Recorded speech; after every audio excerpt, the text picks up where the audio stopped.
Hey everybody, this is Caleb of Delta Green Dead Channels, where we record Delta Green content and actual plays, occasionally do it live, and sometimes, on my lucky days, get jumped into an organization. So I'm very glad to participate in this hazing opportunity of running a game that my bosses wrote for them. So this is no pressure, I'm good. And thank you all for joining us. If you're a little bit new to Twitch, you can chat to Baz, our lovely moderator, in the comments. I can't really look at that right now because I'm fighting down an anxiety attack and also need to run the game. So They are just shotgun subscribing at us right now. cool. I'm very psyched for that. Thank you very much. So if I'm not thanking you, it's because I don't know, because I've quarantined myself in like a Chinese room, and Baz translates all my actions into Twitch language. And if you are not new to Twitch, but you are new to Delta Green, this is a game where everything that's awful that you can imagine is worse and real, and the government's doing what the government does about it, which is ineffectually flailing as it consumes them. And these guys made it. So let's just go down the Discord roll, introduce yourselves as if that were necessary, and who you're playing for this game. Yeah. So that would be you first, Mr. Tynes. Hi, I'm John Scott Tynes, and today I am playing Danny Parker, steroidal firefighter. Nice. Hi, I'm Dennis Detwiller, and today I'm playing Giacolo, a burly engineer who is mourning the death of his wife, Kimmy. All right, I'm Shane Ivey, and I'm playing Jack Hudson, who is also burly, but he's a construction foreman with a kind of difficult past. And I want to say earlier I tried to talk over Caleb like this was an actual conversation, forgetting that it's the internet. You don't get to interact the same way, so I apologize for that. Oh, you're fine. In the meantime, Caleb, I guess think about this as if it helps your anxiety, think about it less like a game and more like a final interview opportunity where we can all kind of gauge your fitness to continue collaborating.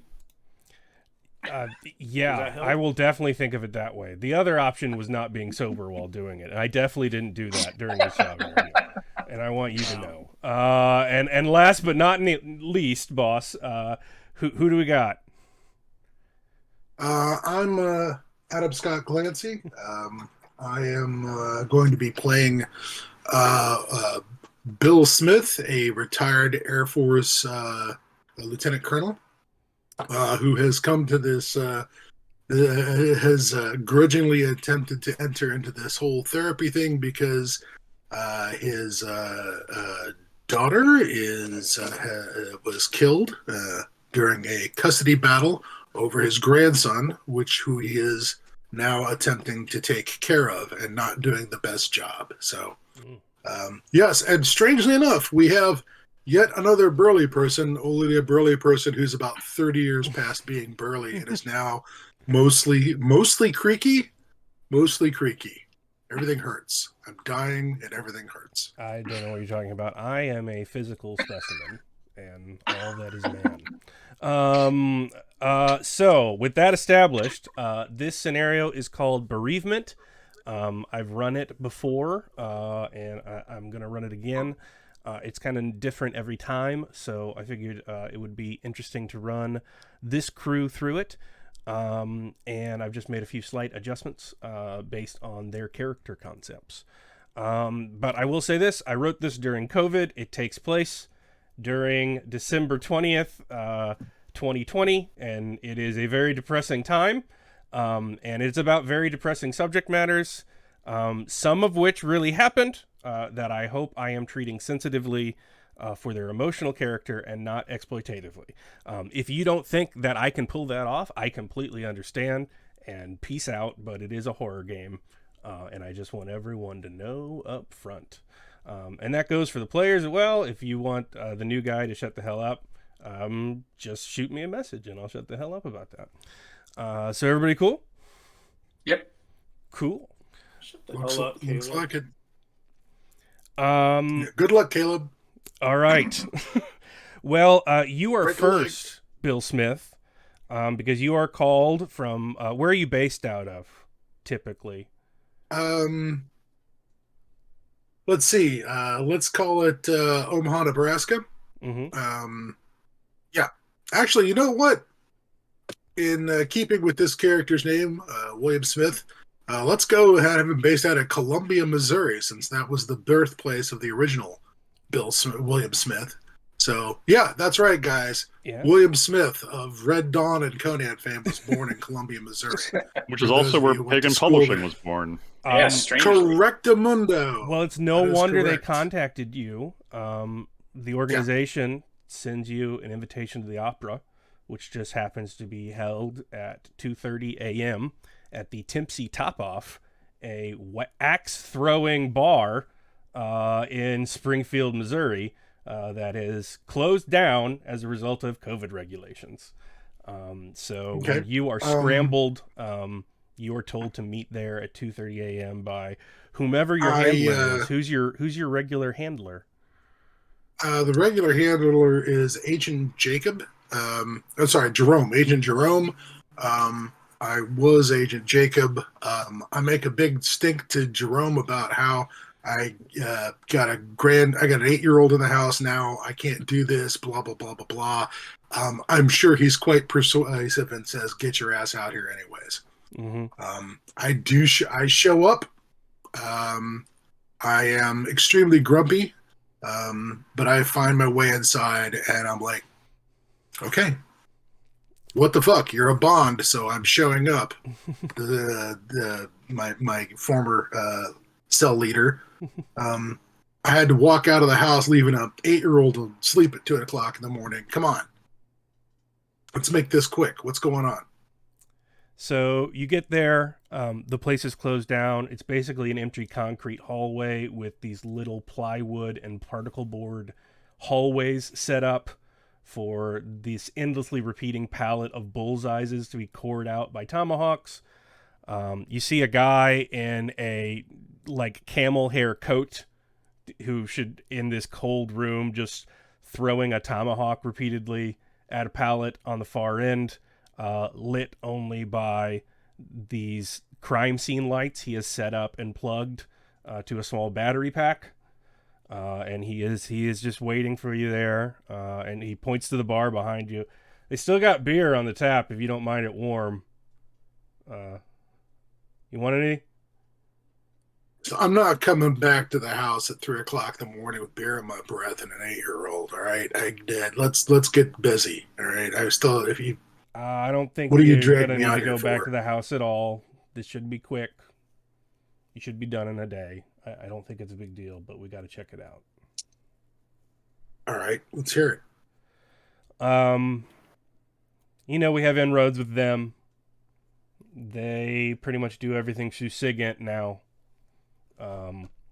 So we have done what we can to worm into that system.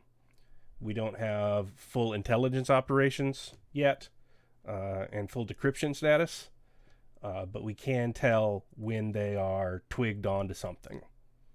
That helps us correlate things that they don't have, and I don't think they have this. So we've had some pings through an NSA Prism tick that we managed to get our fingers on. We can't read what they said, but we know when they said it and what they said it about.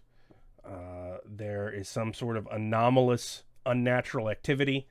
They've got a code. We know that code means that someone accessed something online and uploaded something online they're not supposed to have, and that has been algorithmically determined. And we know that there has been a ping in the system as that becoming an active threat. They don't know that we have the cell phone towers in our control right now through a friendly.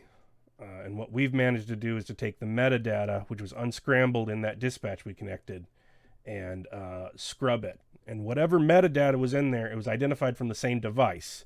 It's anonymous and it's scrubbed. It looks like a jailbroken iPhone of some sort running Tor. But we do know where it's been turned on and what time it is turned on.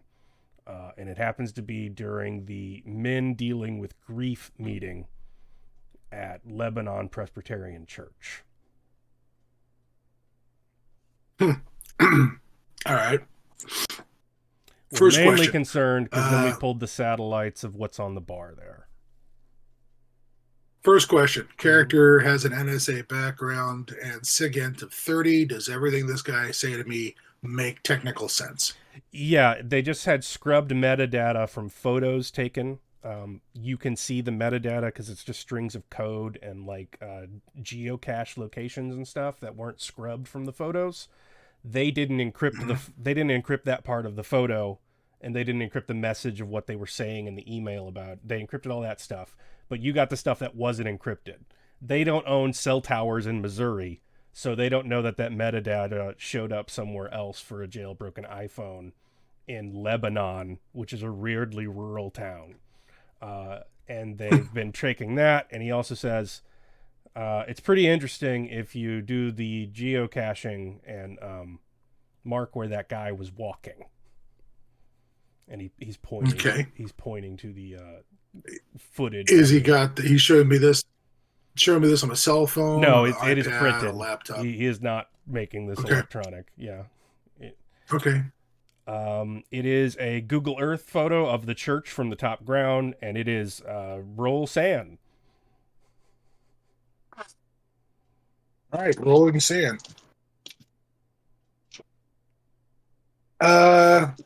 Nope. Just lose one. Ow. Okay. It is. I'm unhappy. Why do I lose one sand? It's hard to look at. It's not. It's this weird. They basically tracked the phone ping data to the satellite, and then they color coded it by what time the meeting was, and it just paints this insanely complicated sort of glyph or weave over the property that is very difficult to look at, and you're not quite sure why until he says, "Put your fingers on the starting points." At which point you do.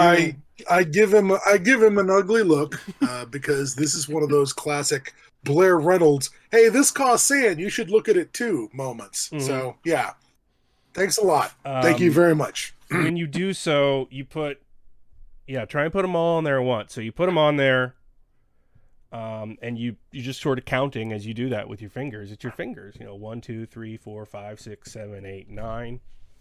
And then you look down and all your fingers are on the page. And then That you're would be like worth a 1, 2, sand 3, point. 4, 5, 6, 7, 8, 9, 10. And your pinky finger's up. And it's like, and you just kind of, maybe you don't want to do that anymore. Maybe did it move? It's not good to look at. Yeah. Yeah. I put my hands in my pockets and keep them there.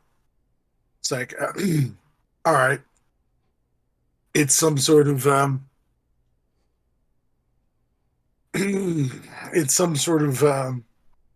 multi-dimensional sigil right there on the paper. Anybody else got any other, the squints have anything smart to say about this besides the fact that obviously that this bends time and space? Look, Bill, I'm not gonna lie to you. They care, so we care, so you care. They meet tomorrow night. It's the holidays. It'll probably be a well-attended meeting. And when I thought of people we could use for this, he seemed like a natural fit. Really? You figure I have enough damage to pass in a room full of damaged people? Bill, don't give me this bullshit. You remember when Jacob went down. when people try and pretend to feel your loss, but they really don't, it's pretty clear. We need this information, and you need to go get it for us. Somebody there is doing something. I don't know who, but I don't like it. Go. Be What's yourself. Tell a story. What's What's the time frame? It's tomorrow What's night. the time frame on this?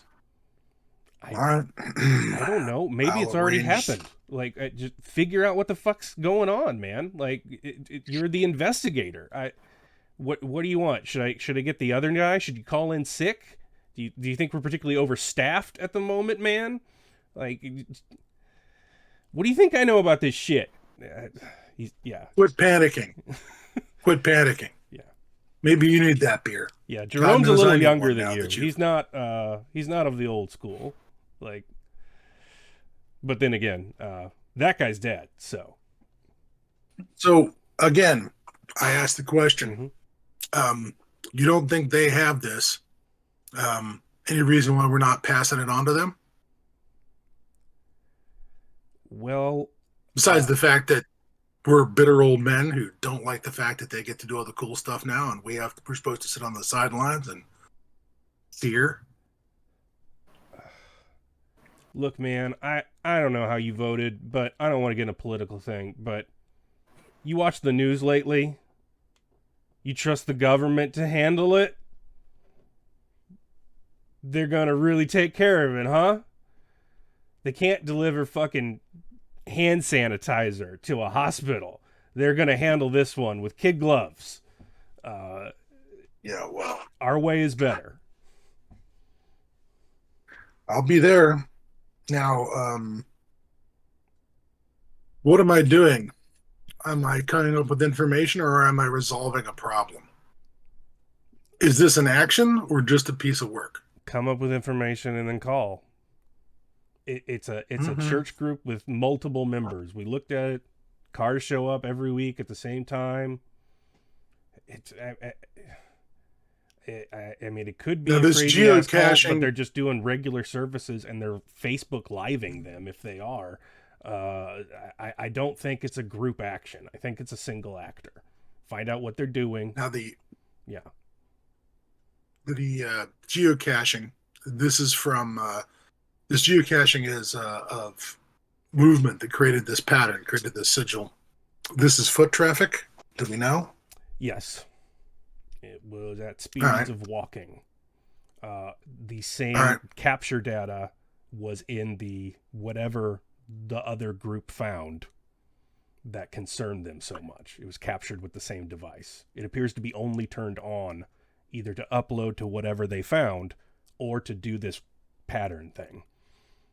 What do we know about the owner of the jailbroken Nothing. phone? Nothing. It's What do completely we know about the anonymized. make and He model of the just phone? forgot to kill a metadata in his program. Yeah. What do we know about the make and model of the phone? It is relatively new, iPhone 12. All right. No other information about the phone. Its production history. Its sales history. Maybe It's the boys at the anonymized. NSA All right. have it, but we haven't learned how to read it yet. All right. iPhone 12. All right.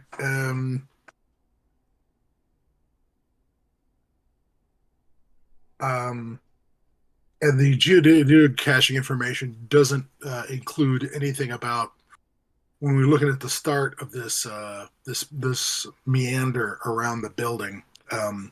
Do we have that hooked up to any spot in particular in the parking lot? A disabled spot, a spot nearest near the church? You know, Like, is where there did it anything start? about the? Uh, Does it start near a particular parking space? Does it start at the church? Where where does it begin? it actually begins as far away from the church as possible within the glyph. If you're looking at that at the drawing space, Mhm. it's not quite concentric circles by any means, but sort of like interlocking shapes that form a sort of circular pattern, and they seem to be closing in on the church as they're dated by weeks, which is again the 5 o'clock meeting time of the men with grief. Okay. Yeah. So we got how many images? How many images are used to overlay to create this pattern? It's been there for about 6 to 7 weeks. They're not quite And sure each what is part of the overlay pattern or shows. not, because that involves looking at it real hard, and if there's some squiggly lines in Yeah. there where he was just getting readings, they couldn't pick it up because they were too busy puking in a trash can. Yeah. it All right. looks intentional. That's all he can say. Yeah.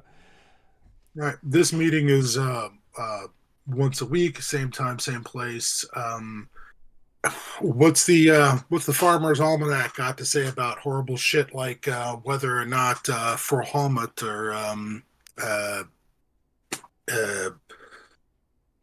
Venus or is above the horizon on this next meeting? Stuff that would be related to moon phase right now for this meeting. I don't know, Bill. Ours is not to question why. Ours is but to do and die. Yeah, right. I'll be looking that shit up to find out what the Yeah. possible sky looks like over the meeting, because gee, that never comes into play. Mm-hmm. All right, fine. You don't have that information. I guess I'm going to the interwebs or whatever, the Farmer's Almanac. And we will get back to you after you do that. So let's roll some dice to see if the dice roller works. So let's do luck for Mr. Tynes. You want even or odd? Or is he muted? Everybody looks muted. I am. Oh, okay. I am odd. Okay. And 33. Do you want to show up first or last? I'll show up first. All right. You show up first. Danny Parker. What do you drive? I've got a Jeep Wrangler. It's about 8 years old. Mm-hmm. You pull up next to the lime green Festiva of Stavros, who's another guy in your group, and the RAV4 of your counselor. What's your counselor's name? Gene. Yeah, Gene. Gene. Yeah, he'd obviously be on a first name basis. Yeah, call me Gene. Gene's there, and then there's also Pastor Renshaw, who is the person who runs the church, but he is not part of the group. He just opens up the building for you guys to meet at night, and he's there. He's sort of welcoming you inside. It's a gray, overcast Missouri day. How are you doing, Danny? It's lovely to see you. Okay, Pastor. Thank you. I got Panera for tonight and hot chocolate. I already put it down there. Yeah. Thanks, man. Hey, so I know you're with Gene, but if you ever need help from the man upstairs or me, we're both upstairs. And he points to the stairwells of the offices of the parish right above the classrooms where you're going to meet. Yeah. He's done plenty for me already. Thanks, man. Okay. Yeah, Gene's in there. He did get a pretty good Panera spread, so there's that. Stavros is in there, looking weird as always. You don't see a lot of tatted up guys in Presbyterian grief meetings, especially ones that haven't talked yet. But he's in his usual spot, just kind of staring at his feet and jiggling. And Gene welcomes you. Mr. Parker, good to see you. How are you? You hanging I'm here. in? Yep. Holidays are rough. I'm glad you came. I'm really glad you came. I hope I will be too. Okay. Other Gene, which is Gene Giancarlo. You show up. How do you approach grieving with men at the basement of the Lebanon Presbyterian Church? I drive up in a red Prius, a late model Prius, and lumber out of it. I'm far too big for the Prius. Carrying donuts and a thing of coffee and bring it downstairs. I take off all my IDs from Frontier Cable Systems. I had to rush to go pick this stuff up after work, where I kind of operate all their satellite transmission stuff. Put that all in my pocket, go downstairs, see that the Panera bread's been put out, look around for a place to put the coffee and perhaps the donuts I brought, and put those aside, and then go up and try and remember everybody's names in a friendly, overly talkative manner. How long have you been attending? Second meeting I've been at. Ooh, okay. How long have you been attending, Mr. Parker? This is my 5th meeting. Okay. And then, roughly at the same time, we get Jack Hudson. How do you pull into group therapy? So it's in a nice recent model black Jeep Wrangler. Very well maintained. I mean, it's newish, so it'd be hard to screw it up too badly, but it's in good shape to make sure all the other guys on the cruise know that good things happen if they do the job right. Mm-hmm. And so getting out of the Wrangler, Jack's kind of he's a little, he's kind of round because he's 50 something and has always eaten and drank too much, but it's that kind of hard roundness, because he's also spends all of his time doing hard work. Yeah, the kind of roundness you get from carrying concrete in bags all day. Yeah. Right. Yeah. So he kind of looks around and looks a little irritated, and you actually see someone at the you see someone at the front of the church before you enter, kind of waiting to go in hesitantly. What does Bill Smith look like for his initial trip? He's, of course, already done all of his research, but he is waiting for an end to the group, and we will catch up with that. Yeah. I would have tried to do this on the way in. Mm-hmm.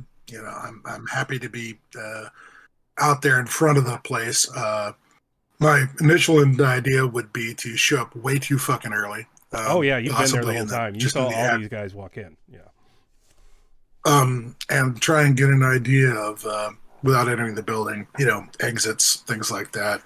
Trying to figure out, end up parking the car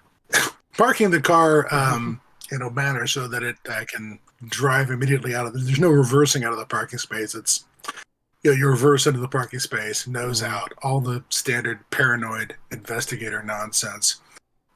Try and plot an escape route before I even go in. That trying to remember all my things from Alphonse Axioms for Agents. Yeah, you did all that. It's a bunch of sad guys going into a church during Christmas. I recognize none of this is going to help, right? But I go through the motions. Mm-hmm. At least the player realizes this won't help, but the character probably thinks, tradecraft and training is the only thing that will save you. Whatever. Yeah, he's just wearing appropriate heavy weather clothing for this time and place. Probably wearing duck boots with some insulation in them, and 2 layers of pants on, over the long johns under whatever the jeans are, right? Because it's winter in Missouri, and I presume that there is snow on the ground and all that kind of stuff. Not heavy quite. jacket it's over. Pretty gray.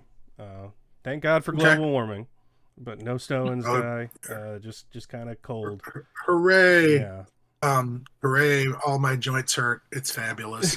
Why did I move to Florida or Arizona? He's about 6'2". He's probably still around 200 pounds, although plenty of it has turned to sagging flesh as opposed to muscle. He is a deteriorating former athlete. Mustache. Yes, you see an equally decaying short brown man, hair. Jack Hudson. Yeah. Yeah, hooray! We're all falling. Everything hurts and we're dying. And everyone around equally decaying. And everyone around us is dying. It's even better. We're all praying for a quick end. Once it's finally time to show up and put on my game face and pretend like I don't, uh, I'm not sure about whether I should be there or not. I mean, I don't want to be there, but yeah, that's about it. He's driving a late '80s Impala. What the hell? Let's make it an Impala. The outlaw vehicle. Yeah, they give you that when you join up. Yeah. You get a Yeah, little they immediately give you this. It's down in the motor pool, exactly aka right. that lot back there. Yeah. Yeah, aka my garage. I mean, at this point, it's sadly the outlaws are in such a state. I'm probably in my own vehicle. You could probably paint a big green triangle on it, and nobody would stop you. It could be the official mobile. Yeah. Okay, you all. Sadly, it does not have suicide doors. Yeah, you all arrive down in the basement. Panera. They even got the cinnamon ones that normally run out. Meetings actually pretty sparsely attended because of COVID stuff. Just saying that. I'm just saying because standard investigator paranoia. Ate and drank before I got here. Hit the bathroom before I got here. I mean, yeah, I'm gonna poop my pants, but Yeah, they're not requiring you to lick anything. It's up to you. Yet. Yeah. Have some Panera. We've only put a little psilocybin in it. Sure, whatever. So yeah, I remember Sid Gottlieb too. So Gene closes the door and says, "So we have some new people here tonight, and I just want to let everyone know that Pastor Renshaw is there if you need it, but this time is being donated, and this is all being done through Burl Behavioral Health." And so basically he gives you we're at a religious facility, but this is not a Christian facility, but I'm a licensed. So it's the general spiel he has to give before every meeting for the clusterfuck of private public partnerships that makes American healthcare. But God damn it, he needs his grad school minutes, and you're going to get therapized. He sits you down and is, we have somebody new tonight. Could I have your name, brother? Bill Smith. Bill, what I like to get started off is that I like everyone to start off here knowing that they're not alone in their grief. So I'll start. My name's Gene. I lost my wife to stomach cancer some 10 years ago. It really inspired me to get into this field. And I'm here to help along with the rest of us. Guys, you wanna help Bill feel welcome? Hey, welcome there, Bill. Amen. Why don't we go around and show him he's not alone? We could just get started off with, tell Bill who you are and why you're here. Yeah. Sure. Hey, Bill. My name's Danny. Hi, Dan. My little sister Shauna died about 10 years ago. I was on deployment in Afghanistan. Couldn't make the funeral. It's been a while, but I'm trying to sort that out. Thank you for that. Thank you. Hi. For your service. I'm Gene too. But you can call me Eugene, just so we're not you don't confuse us too much. But I lost my wife Kimmy to breast cancer about 2.5 years ago, and my mom has really picked up the slack with my son Peter. Watches him, and she's encouraged me to come talk every week or so. I've only come 2 or 3 sessions, but it's been very nice, and welcome. Thank you, Eugene. Thank you so much. Yeah, I'm Jack, and wife lost my wife to cancer, to lung cancer. This was about last year, and the kids ganged up and said I need to come in and talk to folks about it. So here we are. And it's because they love you, Jack. Thank you for that. Sure. Then you all look over at the tattooed guy. He is in his chair. He is. You ever take a kid to a baseball game, but they don't like baseball? Sort of jittering. His knees are going up and down. Sort of got his head in his hand, and he's not looking up at all. And then Gene says, "That is Stavy. He's been coming here for a little bit. He's having some anxiety issues. But Bill, I want you to know, if you ever feel uncomfortable, you can go out and take a walk. You don't have to share. We're just happy to have you here and be together at this time of the year." Yeah. The chairs and such arranged in this room. You have 5 folding chairs in a circle. Yeah. Okay. Oh, sorry, 6. Yeah. Because there's a counselor as well. Okay. All right. Thanks. I'm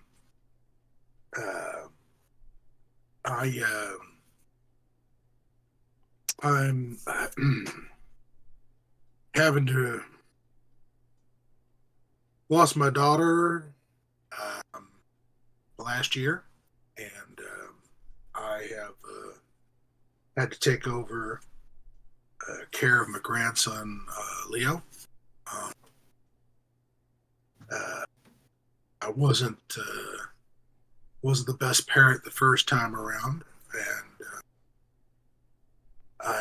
and Stavy gets up, his chair goes screeching across the floor, and he opens the door and walks out of the room. Gene says, he does that, he gets a little overwhelmed sometimes. Does he now? Yeah. Yeah. You just let him go? We shouldn't go after him? He always comes back. He just gets a little anxious. It's very hard for him. He suffered a very, very difficult loss. He was actually recommended to me as a result of it. But yeah, he just needs a moment, and he'll share when he's ready. Yeah, you can go on. Yeah, he didn't mean it. He's just suffering. You know how it is. You said you were having struggles, and I'm sure you're just being hard on yourself. That we all go through tough times during this. I presume that there are maybe half windows in this basement, so no windows in this basement. There are half windows. It's Missouri. It's not really a basement. It's just a 2-story church. Above the classrooms, there are 4 offices, and they open up into a balcony, which goes to the gym, which is the big gym side on the upper left hand of that map I showed you. So it's the first floor, but yeah, it's got a bunch of hedges along the back and half windows. Yeah.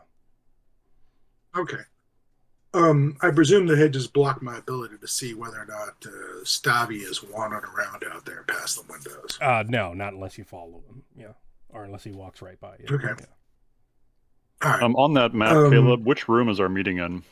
You're in classroom A, furthest to the west in the first floor. All right. What's your area of effect for your attack? Is anyone going to say who's a healer? Who's on DPS? Fortunately, we've already wired the building with C4, so everything's fine. All I have to do is release the dead man switch that I have clutched in a trembling hand, and it'll launch the building into space. As you're as he's explaining the situation to you, Stavy comes back in and sits down, and just goes back to. Okay. I am relieved that without bending time and space, he did not actually have time to walk a pattern outside. No. And yeah, I'm looking at it. If anyone's got a phone out, I'm looking at it. Or I know how people fiddle with their phones almost constantly, so there's a good chance that even the most grizzled person in an attempt to not deal with what's in front of them might fiddle with their phone. Smith goes on to explain that his daughter was taken tragically, and but he's a light on the detail. But out of now character, he is, out of character. This is therapy, Agent Smith. Are Mhm. you telling the truth or not? That's an important game mechanic in Delta Green. well, he's actually telling the truth, but withholding details. Okay, that's fine. He is not wrong Yeah. that his daughter was taken tragically, and he's not wrong that he is now being forced to take on the responsibilities of being, a parent when he wasn't particularly equipped for it. Is this the first time you've talked But- about this with somebody, Agent Smith? Yes, it would. It probably is. Okay, let's roll Yes, it save. probably is. All right. Ooh. Well, you can roll Is your this, dice. You don't want me to roll related- my dice. I got a 77. Oh, I'm sorry. You don't. You can. So I your roll dice. mine. Yeah, you can roll your dice. Yeah, I can't. click them. 37. That's under my sand, but is there any bonus or anything? Because No, you he's gain adapted one. to Yeah, help it's actually assist. nice. Okay. Hooray! Yeah, Jerome's an I- asshole, I but he's kinda- not wrong. Like you don't need to roll. You can just look around the room and know that everyone knows what you're talking about. Like, yeah, it's actually pretty helpful. All right.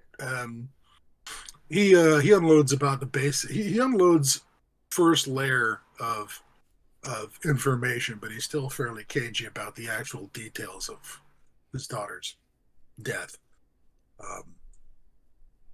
Does not mention the husband. Mm-hmm. There's actually a knock on the door right about the end of your story. Gene gets up. Look around at it. By the way, of course, this twitchy fuck has tried to position his chair so he's not back to the door. Yeah, that's fine.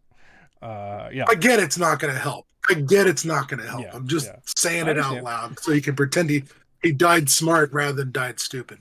So he goes over there. Stupid thing was coming here. And the pastor comes in, and I'm sorry to borrow you, gents. Can I get you anything? Do you need anything?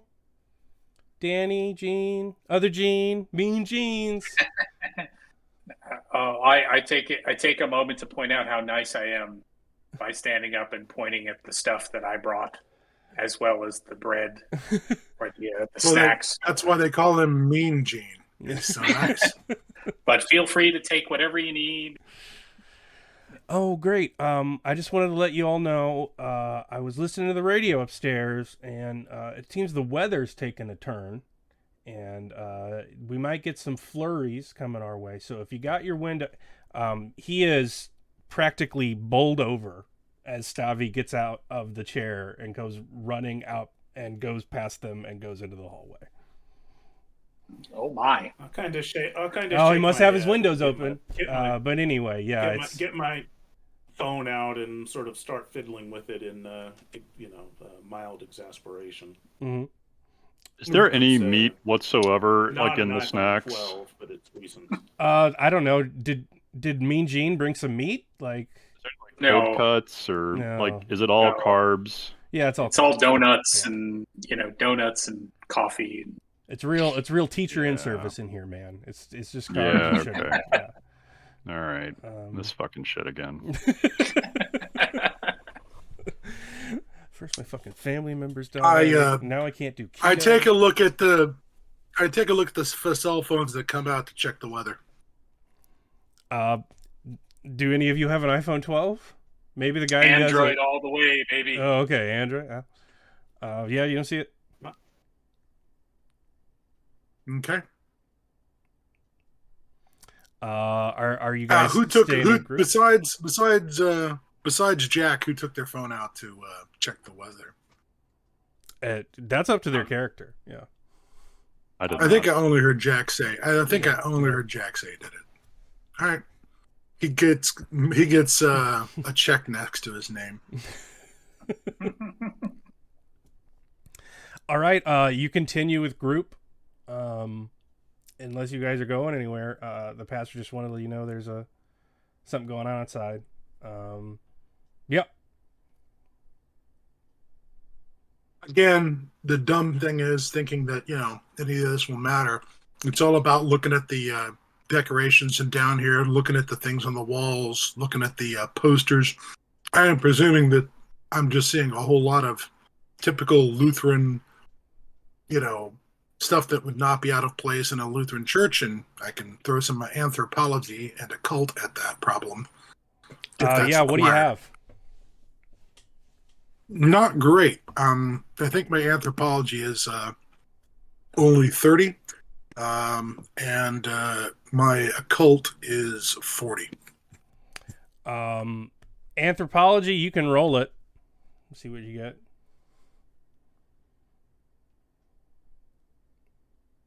Oh, 8. Yeah, this is a I was about to say 20. I was about to say 28, but yes, that's not how that dice works. This is a bog Oh, wait. standard Presbyterian church. It was also probably built in the last 10 years, which meant that it looks like a Cracker Barrel full of religious artifacts burned down, and whatever they salvaged, they decorated a corporate conference center with. So it's, just like a solid beige hallway with a couple of mismatched crosses pasted to it, and then, they afforded a centerpiece next to the altar. But otherwise, the chairs might as well be stadium seating. It's just a soulless American Christianity, as smooth as nutrient paste through the body, and just as nutritious. Yeah, it's about as occult as going to the dentist. Yeah. Just making sure that they haven't, hung something Catholic or Baptist in there as the cultist attempt to put up a front of Lutheranism in front of us, get it all wrong. With your 08, you're pretty sure that most of the people that attend this church aren't sure they're Presbyterians. Not to mention the difference between. I was about to say that is the definition of Presbyterian. Yeah, isn't yeah. It? I mean, yeah. based on my. Mm-hmm. Based on the times that I attended Presbyterian services, I was like, am I in services? Is this a service? Okay, so that's as my you're first step towards cancel culture. As you're continuing group, you do see in the half window very briefly just feet book by it. And there's like 10 or 15 seconds, and then you just see them run by again. Yeah. Okay, away from the parking lot, towards the parking lot, which is He which way seems like first? he's doing laps. Oh, so one direction and then one direction again? Mm-hmm. Huh. Oh, shit. So we're going to get this meeting started? And then eventually you hear a door open and close. You hear footsteps down the hallway. And he comes back in. He's kind of breathing hard. And he sits back down. He's sort of jittering. He takes out his phone. It's an iPhone 12.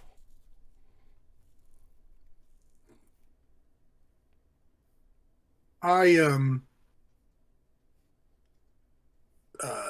say, hold on, I gotta get something from the car. I get up, stroll out. Mm-hmm.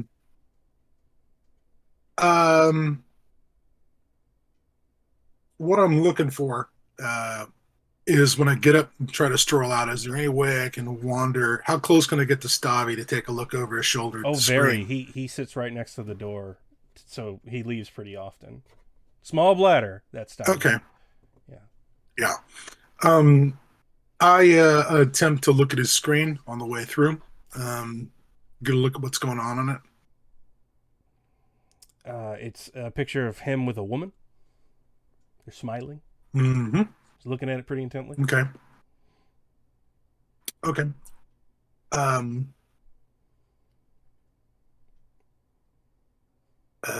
Home screen. It It seems to be the background of the home screen.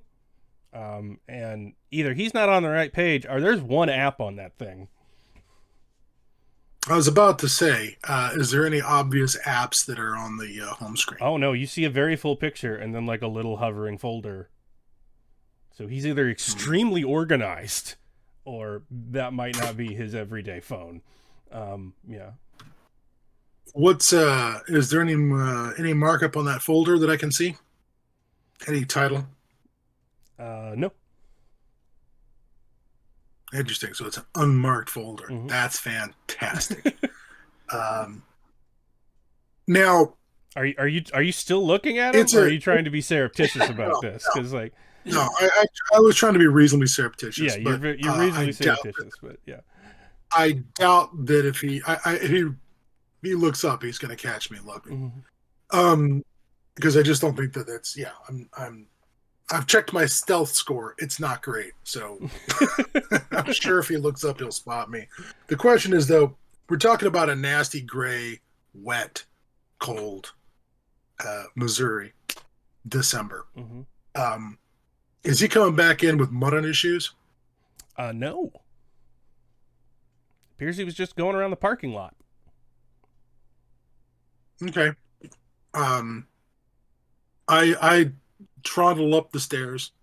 What kind of ceiling has this place got? Shitty drop. That's what I wanted to hear. I go out to the car. Yeah.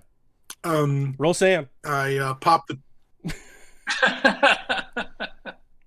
Too late. Oh Jesus. 02. I've Just rolled sand really good. it's 0 because the Falmer's Almanac that you looked up is not always right. But have you ever seen a summer storm come in and like the rain is torrential, but it hasn't hit you yet? So there's sort of like a sheet of clouds and precipitation in the sky. You ever seen that for an ice storm? And you ever see it curve around a building? No, I kind of hope Because I it never appears to be do. doing that. But Also, it's the sun came out. All right, that's fantastic. So, I am presuming can that I say cannot make. something in group once he's. Let me know when I can say something in group. Go ahead. Oh, he's outside. Cut to Yeah. them while I'm- What's happening in group? while I'm- Yeah. Group continued Yeah, when he no, went I just- outside. What are you saying? What? Yeah. Once the new guy is is upstairs, I want to look at Stavy and say, listen, new guy is a new guy, but we shut down every time you step out there, Twitchy. So can you stay put till we're done? Okay, my eyes get really wide and start looking around like I didn't hear any of that. So you want me to share?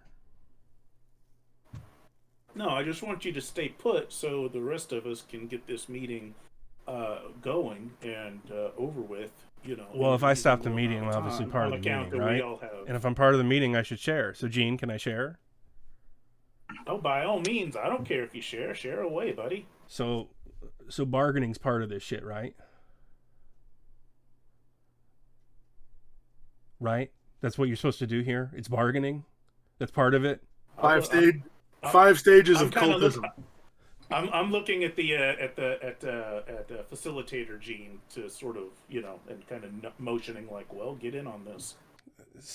Savvy, we don't want to be confrontational. So he just looks at him and shuts him up.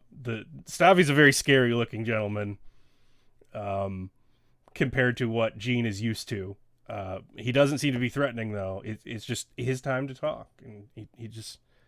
So, you seem nice.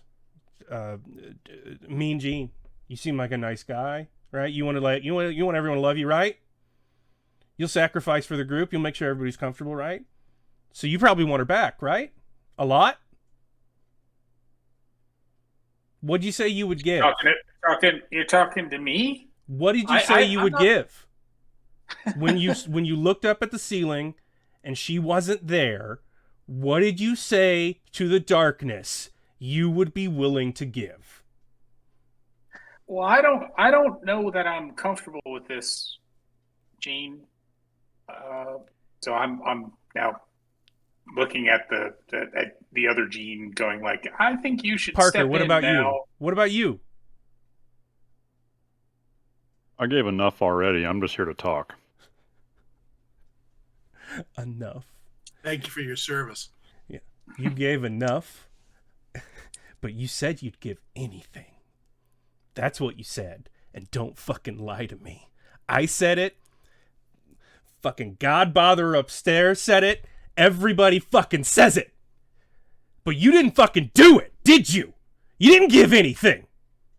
You gave what she was worth to you. I'm going to kind of sigh and stand up in the middle of his tirade, and go over to the snack table to get some coffee. What are you doing outside there, Bill?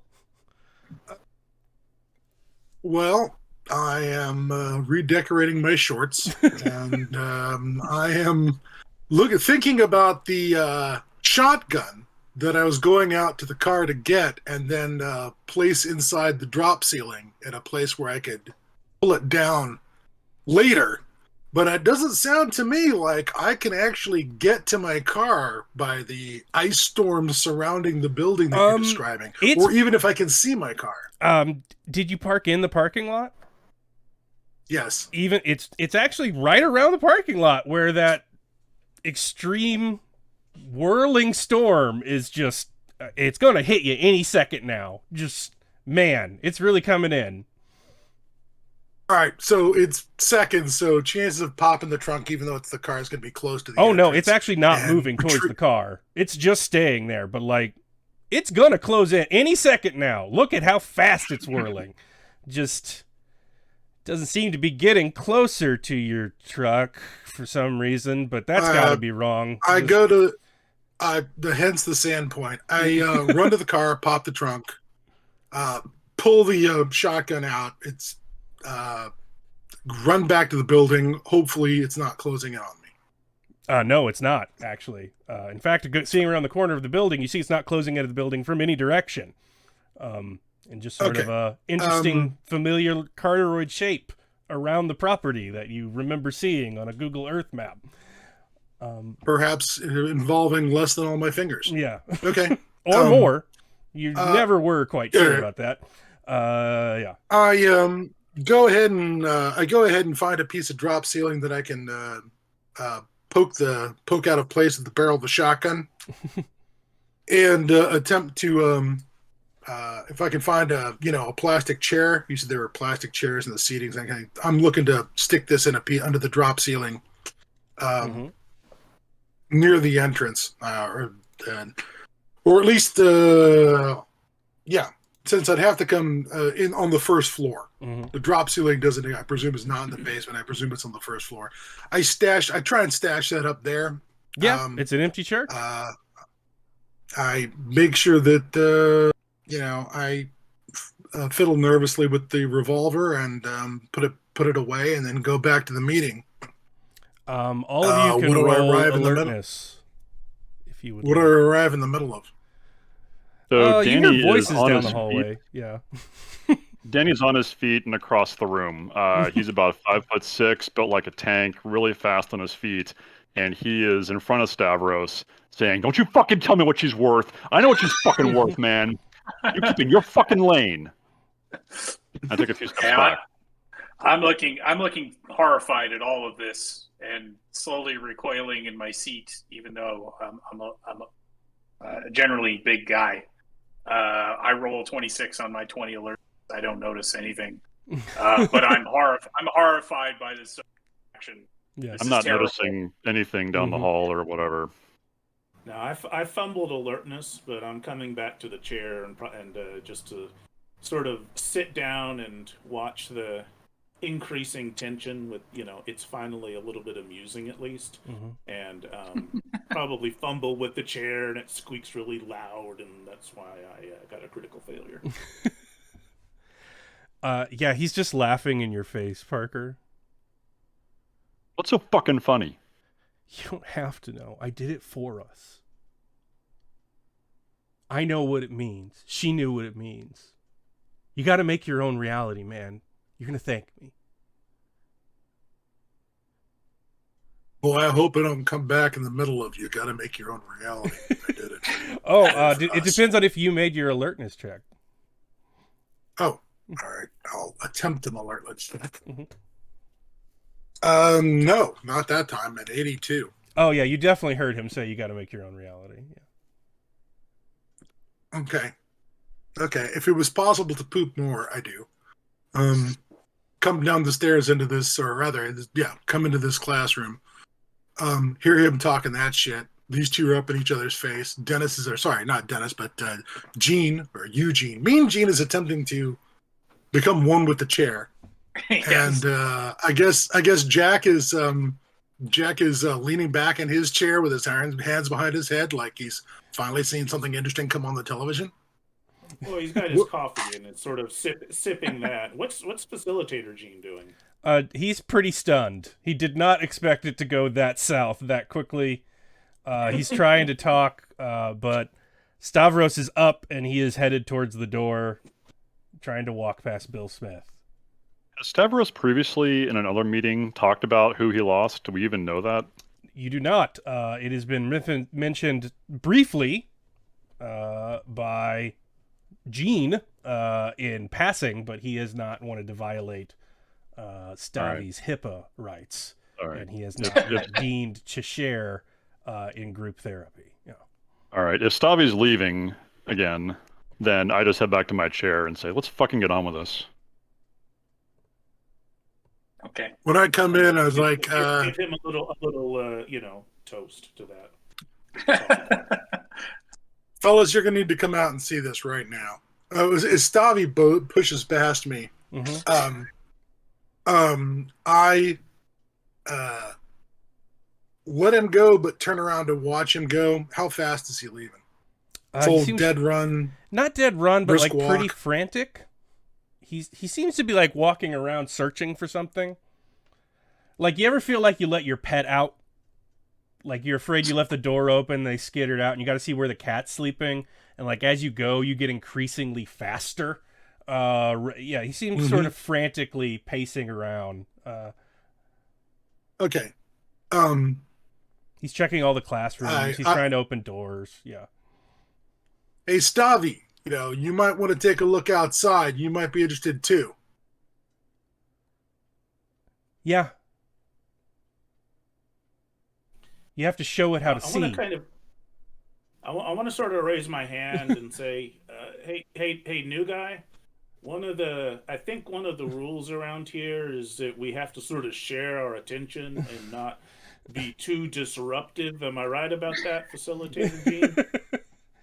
Yeah, I think Stavi might have some stuff he needs to process individually before he comes back to group. I'm sorry, you all had to I think Stavi is processing it, and I think we should go out and take a look at what's happening outside, because I can't make sense of it. It's a fucking window, man. There's some snow out there or some shit. What the fuck? Can we see the sunlight through the windows? Yeah, it's actually, the clouds have cleared up a little bit, or at least it looks like from the half windows. Yeah. What time of night did you say this meeting was? Oh, it's definitely 5:30 p.m.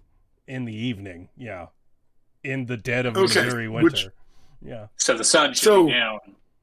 So I'm pointing at. Do you guys see the sunlight outside? Yeah, sunbreak. Listen, new guy. I didn't much want to come to this thing either. I got kids that said, come in because your temper's getting a little out of hand. The drinking's getting a little, all that mess.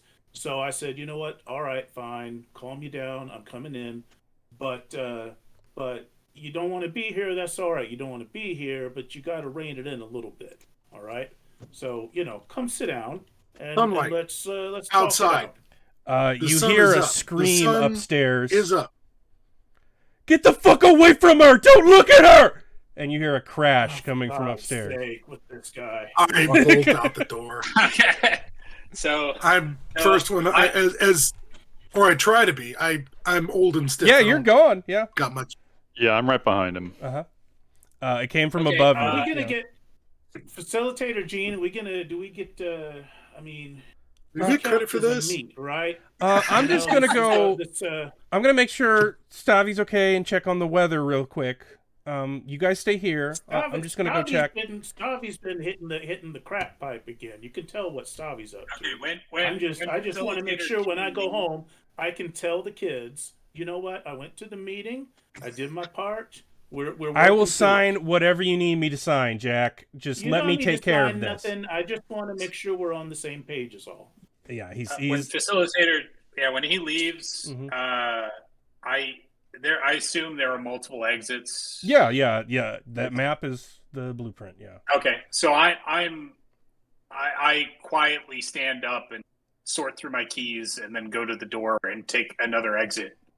That I know they're not down the hallway, and I'm leaving. This is Oh, garbage. excellent plan. Don't go Yeah. towards the problem. You can just Yeah. get the fuck out. This is a No, Detwiller special. This is incredibly uncomfortable for my character. Mhm. I will come back next week when everybody's not killing each other and we can talk. Speaking this is of the incredibly equivalent of people, like, uncomfortable, ripping guns. Yeah. roll sand. Yeah. Okay. 92 out of 60. Oh yeah, it's not super. What's At the least it's damage? not a fumble. Yeah. That'd be 4 Okay. on a D4. Ouch. Uh, Ouch.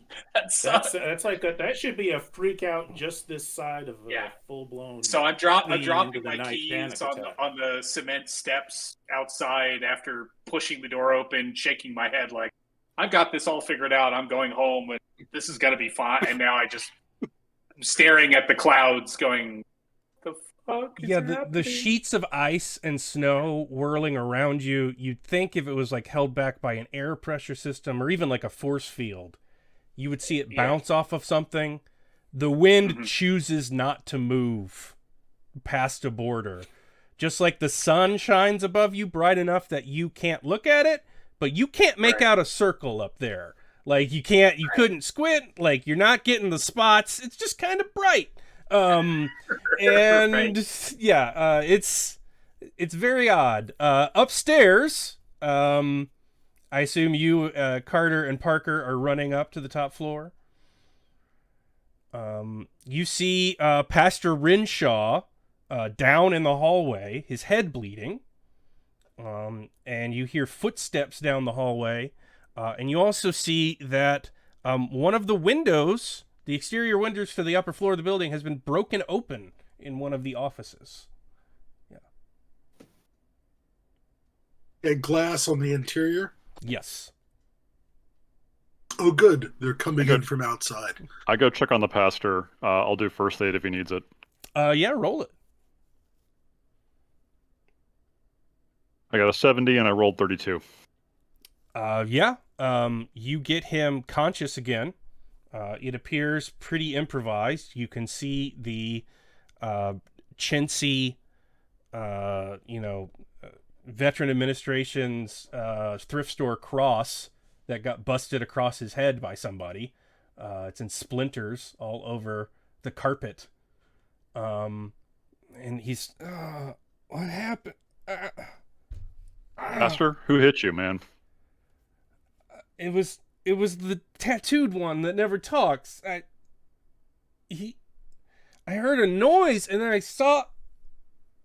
I don't know what I saw, but then he screamed and he hit me. You could roll Humint if you're up there. If you have that. He's gonna go fuck him up. Sure. Well, as Blew if it. this has anything to do with humans. Okay, I'm calling Gee. the fire department right now. I rolled a 28 on human out of 40, I think it is. 45. Let me see here. No, Jesus, 60. Oh, geez. I guess that goes with the language specialty. You gotta know how they're feeling when you're listening to them talking. Okay. He knows what he saw. He just doesn't want to tell you because he thinks you're gonna think he's crazy. Is there any sign or sound of I Stavros? high five him. You assume that was the footsteps banging down the hallway to the other stairwell. Yeah. I look at you, and when you were working on the guy to patch him up, I would not have heard the story about what he saw. I would have said something to the effect of, "I'll go see where Stavros is. Yeah. Oh, okay. You take care of the." Yeah. and So would you have follow. tried to follow. Mm-hmm. He's not. Okay. But yeah. That's a question of alertness, whether I can keep up with whichever. Oh no, you whether heard. he's trying It's a to stay question of alive. athletics. Can you keep up with a young tattooed sorcerer, despite being a 67-year-old man? Yeah. Well, the athletics roll is very high, but the dex stat is very low. So we'll see how this works out. You telling me? I mean, Yeah. I'm not sure how you balance roll an 8 athletics. dex with like a 70 athletics. God bless the 960 pre-gens. 60 fucking 9. Okay, they're just out of a 70, 69. That's an auto success in the rules, right, Shane? Have we written that? I believe it is. That's one of those things I'm going to that's change in the correct. conspiracy. I'm going to make some rules alterations. 69 is an automatic crit success. Maybe not. Yeah, so if you succeed, you get out there right as he runs into a parking lot. Runs out the front door into the parking lot. Okay. Yeah. Or not the front door. Any door. The which door it's stairwell, going out? the other stairwell he went down, he just busted out the door. Yeah. Okay. You're right on his tail. You can go with Back him. out. Yeah. Right out. And okay, I'll follow him out. I'll follow to the door of this sinking ship and see what he does about going over the side. Is he just running out into the ice storm? He's looking around frantically in the parking lot, and then he just cuts left and starts running. You see Gene Giacolo on his phone, like, "Hello, 911," and you just see Stavi come sprinting past you, screaming the word "May, May, May." So downstairs, the facilitator Gene and I hear people like sprinting upstairs and yelling. Yeah. Stompy feet. Yeah. You're by yourself, Jack. You're alone in the basement. I mean, I already sat down and had my phone out to just kill time for what's left of the hour I'm supposed to be here without getting grief from my kids. Yeah. Is the phone working? Like, am I getting Facebook and whatnot? Owing to the COVID-19 emergency, we're experiencing a high volume of calls right now. That's what Gene is getting on his phone. Okay. You are, Facebook works. You can get on the internet. You are sucked in by an enormous storm. You can see that on the Doppler. Once in a lifetime winter weather event. And everyone yawns and goes back to whatever they were doing. But yeah. Spontaneous polar ice storm. Yeah. I guess with all the running and thumping and thump down the stairs, I'll finally sigh and just get up. Especially if facilitator Gene's not doing anything interesting, I'll get up and go just to see what the hell is happening here. Okay, so Mean Gene hangs up, and I shout out to Bill, saying, "Do you need help?" I think we all need help. Okay, I'm trying. He's trying to wrap his head around this. I try and run over to where he is. I grab Mean Gene by an elbow and sort of drag him in the direction that Stavi ran off in, and say, "Could you get?" And as I'm running to trying to run to keep up with Stavi, I'm asking questions like, "Could you get an outside line? Could you call anyone? Could you call the police?" I tell him that all the lines are busy because have you ever seen anything like this? And I'm looking around at the storm and not running with him as much as trotting along. Not as much as I want you to be running. So I try and feel. You can both roll alertness for me. Okay. 0-1. Ooh, nice. That's pretty fucking alert. All right, both roll sand.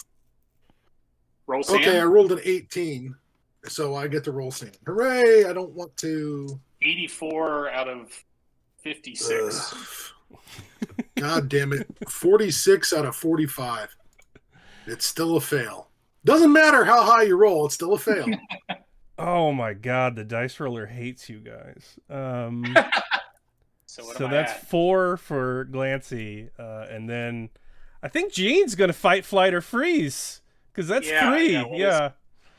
Okay, so I'm at 53 now. I'm not at my breaking point yet. No, but you have taken it's been within an hour. Many. Yeah. Okay, so I'm gonna flee for the car. Whatever I see, explain what I see, and I'll tell you what I do. So you're getting ready to go around the other side of the church, and you don't hear Stavi yelling for anyone anymore. And then you see him just sort of like if you were in Cirque du Soleil and you were holding on to a trapeze with your teeth, That's sort of the Right. back of his arch. And he's got his hands around a sort of shape. It's got long hair and it seems vaguely humanoid. And they just go up and up and up. And you squint and it just goes into the sun. Yeah. Okay, so I drop my phone, and I run Prius while trying to get the keys out of my pocket, but probably smash into the Prius and fumble for a few minutes trying to get the door open before I realize I didn't lock it, and then lumber into the car and start it up while I'm talking to myself. So I'm basically saying, this isn't happening, kind of conversation. I turn on the radio to reassure myself and try and start the car. Mm-hmm. And probably I might run down Bill if he's trying to stop me by accident. I might back into him or something like that. But I'm just going to pull out on the road into the store as you know, as if none of this is happening really. Mm-hmm. It's fine. As if escape was an option. Yes. Yeah, I'm fully aware this will not work. But I'm like, no, this isn't happening. I'm listening to Styx or something on the radio. Yeah, oh my god, Mr. Mr. would be a Roboto good comes choice. blaring Yeah. as a Prius comes peeling out of the parking lot into the frozen wastes. Yes. Downstairs, Hudson, you hear something.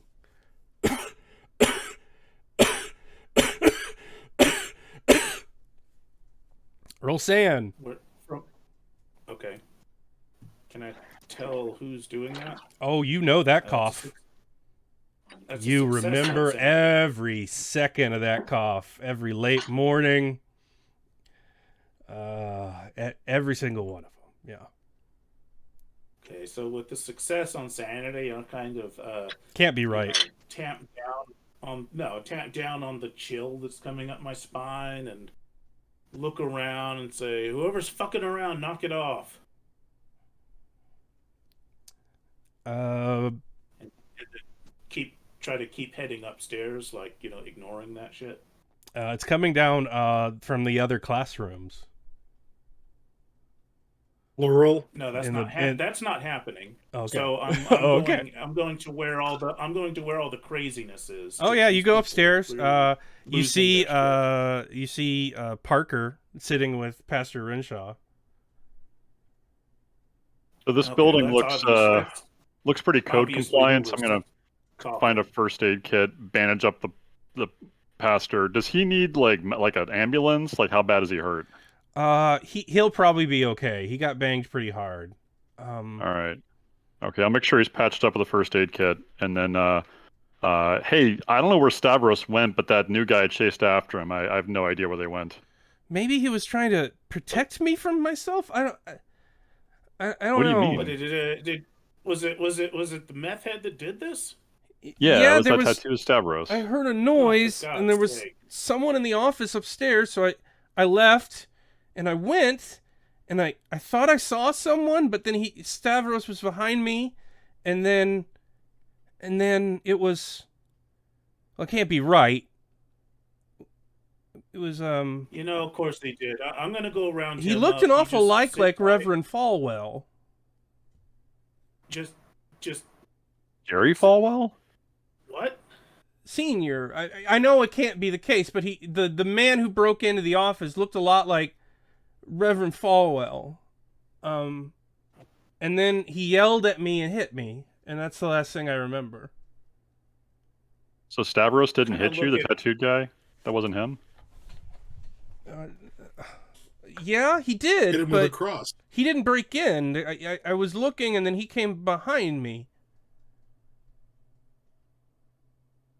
It's Kinda fucking look crazy. at Parker like, you know, and sort of point to my head, you know, like it's a head wound kind of thing.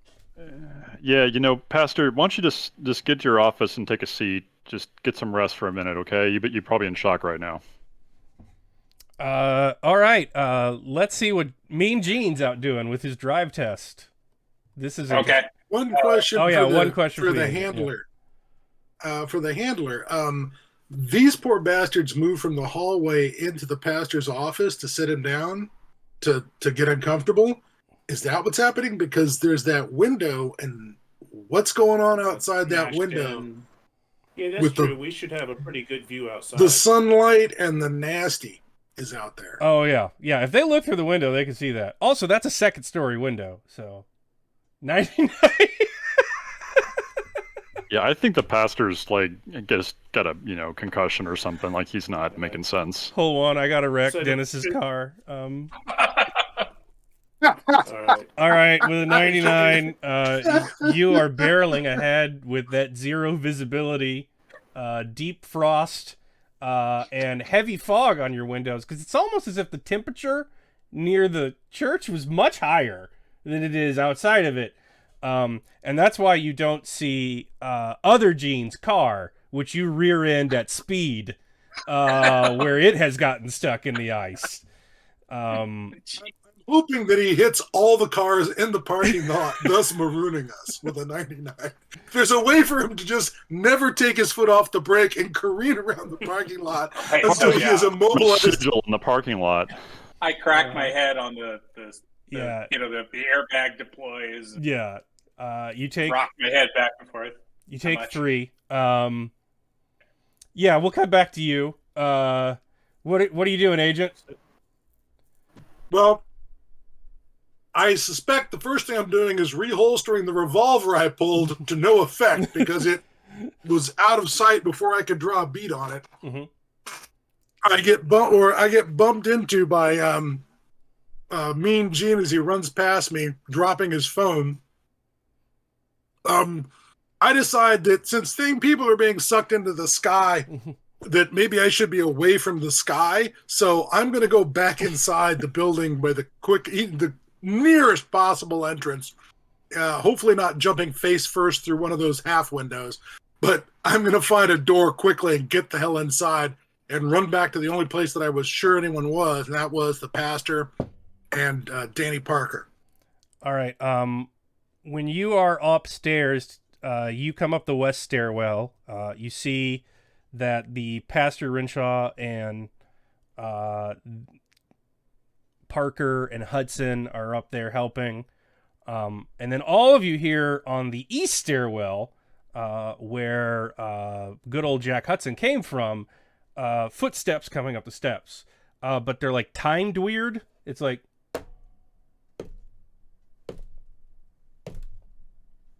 So I was hoping you were going to say like Fremen walking across the desert. no, with kind of rhythm, like a but okay. gallop almost. Like you can tell it's not a hop, but and then who is there? So we have Daniel Parker, we've got Jack Hudson, and we've got good old Bill Carpenter.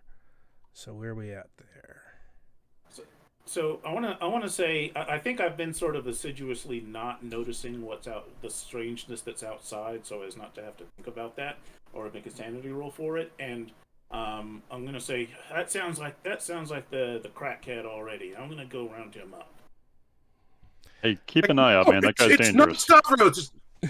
It's not Stavros. It's not Stavros. Yeah, all of you roll sand, and we'll see what happens. I never thought I'd say this, but I'm really happy I crashed in the storm. All right. 31. I failed. This is a bad one. Sorry. Even if you make it. All right, 3 for Tynes, and who else failed? I think that was it. Oh yeah, just 1 if you made it. So we got to do a little role play here.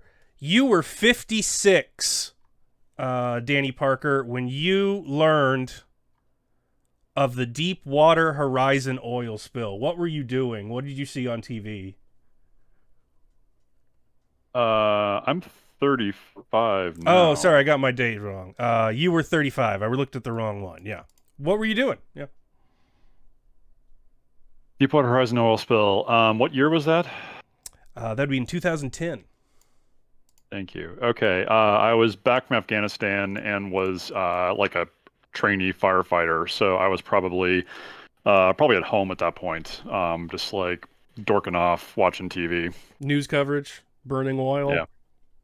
Yeah. What about you, Hudson? Where did you learn the news? Oh, I expect on on a job. This is what 10 years ago, right? So I was sort of already occasionally And- supervising. And as a man on Shifts, experience at work right. sites, you were probably really concerned for the workers who were there, no doubt. Oh yeah, sure, yeah. There was, I mean, obviously, somebody who didn't have to do that shit for a living every day, fucked everything up and got a lot of good men killed. Yeah. Sorry, Wild Bill. I got confused. You were 56 when you learned about the Deepwater Horizon spill. Where were you sitting Correct. at 2010? Yeah. I was still employed by the Air Force and the NSA at the time. I do not know if I was out on opera or not, but I would it would be hilarious if, well, I didn't hear about the Deepwater Horizon initially because I was wrestling a ghoul. And so, you miss a lot when something's trying to eat your face. I don't know. He would have found out about it probably something that turned up at work. I don't know how that happens because the NSA You is a probably fucking heard the black soundbite box. first, like truly the worst disaster since the Exxon Valdez. You actually hear that again. You hear it pretty clearly. Truly the worst disaster since the Exxon Valdez. You just What? muted. Oh, I muted myself? Oh, okay. You just hear that coming up the stairs. Truly the worst disaster since the Exxon Valdez. Truly the worst disaster since the Exxon Valdez. And then as poor Hudson is coming towards the stairwell, you see the stairwell fill with oil and begin spilling onto the carpet of the second floor. And smoke come rising up the stairwell. Well, it should totally be on fire. That's what we need is flaming oil. Well, the man is who's walking through the flaming oil that's beginning to pour into the hallway.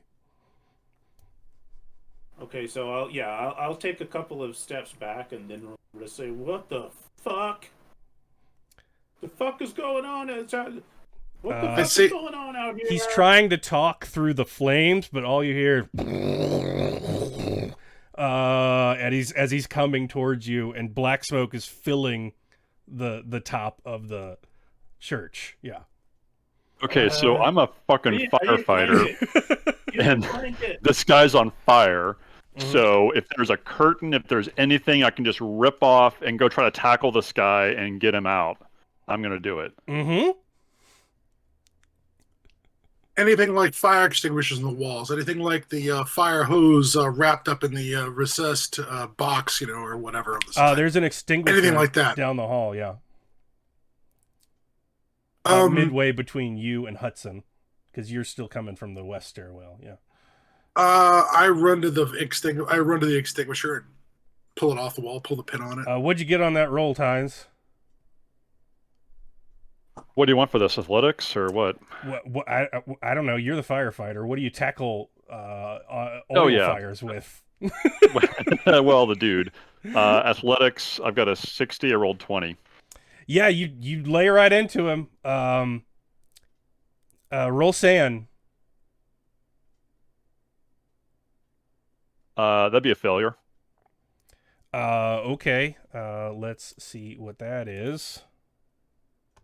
Do. I'm glad people are joining me in Crazy Land. You are so shocked and so into it that you don't even feel the pain because you're gonna be really hurting tomorrow. But that fire's not hot. But that's how high your adrenaline is running. And the guy seems really glad that you came to help him. In fact, he embraces you. I've got like a curtain I grabbed off the wall to kind of wrap around this guy to try to get the fire out. So we're like wrestling with each other in a curtain, and I'm just like, stay down. I have no fucking idea what's going on. I can't even tell. Okay. You probably want to make a strength test. And how many did I lose sanity points there? I missed that. You just lost one, but you are going to Okay. make a strength ×2 check. Sounds good. That's going to be 28. 09 out of 28. Ooh. Nice. So when you start feeling pulled towards that window, you dig your heels in. It's not easy considering your boots are slipping in the quickly saturated oil of this somehow inexplicably not burst into flame oil spill man on fire. And he just seems to be sort of dragging you towards that window covered in a blanket. Yeah. And he is winning. He has also succeeded as his strength test. And he is dragging you towards the western stairwell. Yeah. Okay. I'm trying to keep this blanket on him, trying to like wrap it around him, get the flames out. We're going to make this right. You hear that being shouted from under the blanket. And oddly, the voice of the BP PR person, we're going to make this right. We're going to make this right. We're going to make this right. And it some starts barreling. So you might want to make another strength times 2, and you really want to win. 26 out of 28. Okay, let's see what it gets. Oh, if I can enter the right button. Oh, I'm kind of shakily fumbling for my phone to dial 911. Yeah, it pulls away. And goes with it. You manage to cling on. And what is the agent doing? Yeah. He's now how? No, you're good. You're unmuted? good. It was a little bit. How delay. on fire is? How much fire is going on here? It sounds like a lot of it got smothered. Well, it should be, and it is going on through the blanket, and it also doesn't seem to be burning anything or him, especially not him because he grabbed the door frame of one of the offices and broke free of it as it went whipping out through the second story window. Okay. I, at this point, merely grab as much of his jacket or whatever as possible and try and drag him away or pull him out. I would have attempted to help pull him away if I'd gotten there in time, if that was an option, or hit the thing over the head with the fire extinguisher. But I've got one hand on the fire extinguisher, one hand on it. I'm just going to try and pull him away from this. Is there fire on the floor with the oil? No. That doesn't make sense. All right. Must not be oil. It just cool. smells and looks like it. Terrific. It does not make the sense it should not make. That's fantastic. Am I right? The oil man just went out the window. Is that what happened? Yeah, and like with your current, definitely no. He made his strength test and beat it. It was going to go out with his character until he grabbed that door frame, and it definitely didn't go sideways and up instead of down when it went out that second story window. Yeah. All right, I backed the fuck away. Meanwhile, in the frozen wasteland, hello. Where Dennis lies bleeding in his car. You sort of like come out of the ringing of your car. To the tune of "Come Sail Away." Yeah. It's just a flurry around you, a constant gale. It hasn't quite completely covered up the footsteps from where poor other Gene crashed and started heading back towards the church. Okay. And you think you can see a shape heading back that way down the road, but it's getting harder. And is the car total? Yeah, with a crit fail, and yeah, the axle's not doing great. What with that slam into the other totaled car? Yeah. Okay, I presume you try. Oh, sorry. I presume you tried to start it and nothing happened. Yeah, not with a crit fail. Yeah, there's no mechanics check. I stupidly looked for my phone, which I dropped in the parking lot, and then realized I don't have my phone. Look around, kind of panicked. I dig through the. I look for the roadside kit I keep under the passenger chair and pull out a flare from the roadside kit and light the flare, get out of the car, light the flare, and then try and make my way back to the church with the flare. With the flare on, as you are heading back towards the church, you see the shape sort of resolve into Gene, shivering, no coat. He seems stopped in the road. And then you see a little further away from him, you see a woman's form. And you see she's kind of stretching towards him. Just like really. Does it remind me of the shape that pulled Stavros into the sky? Yeah. Okay, so I'm running towards Gene now in kind of a, classic salaryman trot in the snow or the rain or whatever. And I'm going to just grab Gene by the collar, start pulling him towards what I think is the direction of the church while holding the flare, not looking at that shape. I'm not paying any attention to that shape. It's not there. Sure it's not important. How old is other Gene, do you think?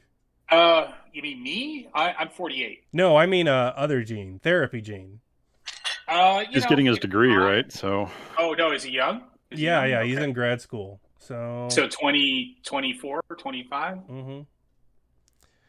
Annoyingly young.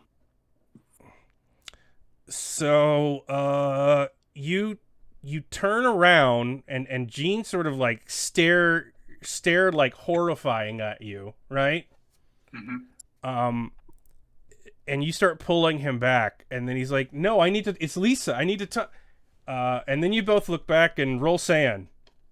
I didn't want to look. 91. Oh, Yeah. That's a total fail. You are killing it. I am. Let no one say you cheated at your own game. I did roll a 99 on my sand one. That's good. Yeah, it's a 3. Fuck. I'm at 50. I went down 10 points in like 40 minutes. Well, you don't expect to see Osama bin Laden alive. You don't expect to see him apologizing to you. You really don't expect to see him almost horizontal, as if he is chained on all limbs, thrashing to get down the road towards you. You're not sure why he would speak English or why he would sound like your dead wife. Other Gene is equally disturbed and just starts screaming, "Don't look at her! Don't look at her! Don't look at her!" As you guys peel back into the frigid waste of the snow. And okay, I'm a stout all arms kind of belly systems engineer kind of guy. So I'm dragging young Gene. I'm not saying anything. I'm holding the flare, and I've literally grabbed Gene by the collar. He may be facing. Oh, this he's gone full freeze. He is just screaming, "Don't look Okay. at her," and huddling, but his legs aren't moving. You can drag him. Yeah. Well, I'm literally just pulling him along, so he has no choice. He may stumble and fall. I'm going to try and get him up. If he stays for too long and I hear this thing creeping up on us, I say, I'm sorry, and I run away, leaving him there.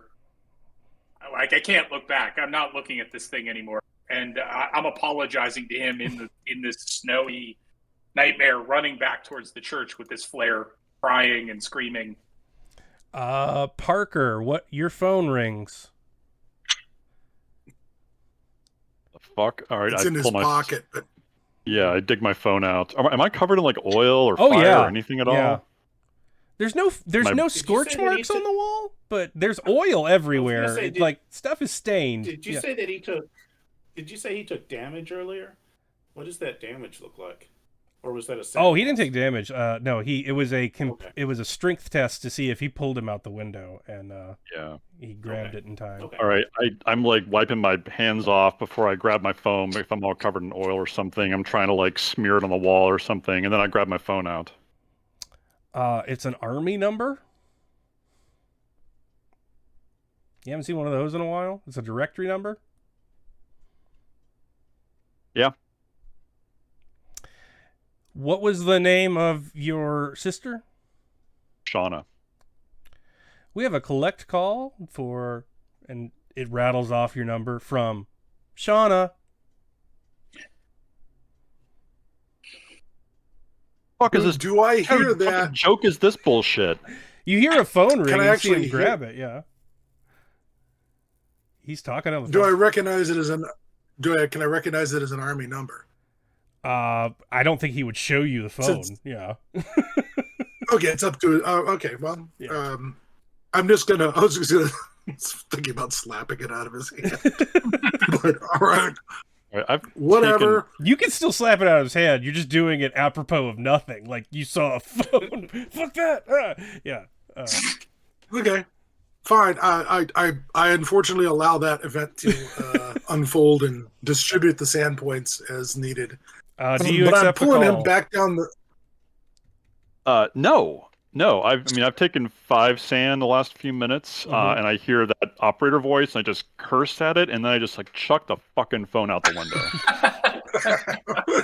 It goes out sideways. It goes Just goes up. into the sky. My phone, God. Yeah. What are you guys doing? I'm still dialing 911 and kind of backing away from the hallway, and looking for Facility Gene or something. And do I get anybody on the phone? Yeah, 911. What's your emergency? Hey, yeah, you need to get crews out here to the church. There's this meth head like poured oil everywhere and tried to burn the place down, and he whacked somebody in the head, and it's a real mess. We're trying to get it under control, but there's people hurt here, and this place might go up in any second. So get somebody out here. Honey, can you give me some water?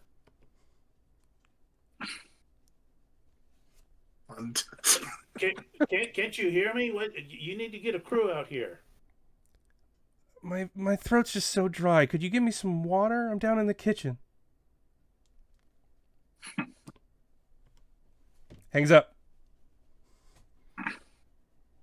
Okay, yeah, I'm gonna just sort of stand there, staring at it for a couple. We got to get downstairs. We got to get to the front entrance. Come on, everybody. Maybe we can get to our cars. Come on. What? Come on. We got to get out of here. Let's get downstairs. Let's get to the front entrance and regroup. There's fucking oil everywhere. Is that stairwell still full of oil? Is it the stairwell to downstairs? Is It appears to have drained. To, but in terms of pressure, it was impossible for it to fill. You're on the second story. Like a tanker didn't overturn in Lebanon, Missouri. It shouldn't have gone up that high. That was gravity failing. We need to go to the front entrance now. Come on, let's go, everyone. It's not real. We're not seeing real things. All right, you're going. I try and get the pastor up.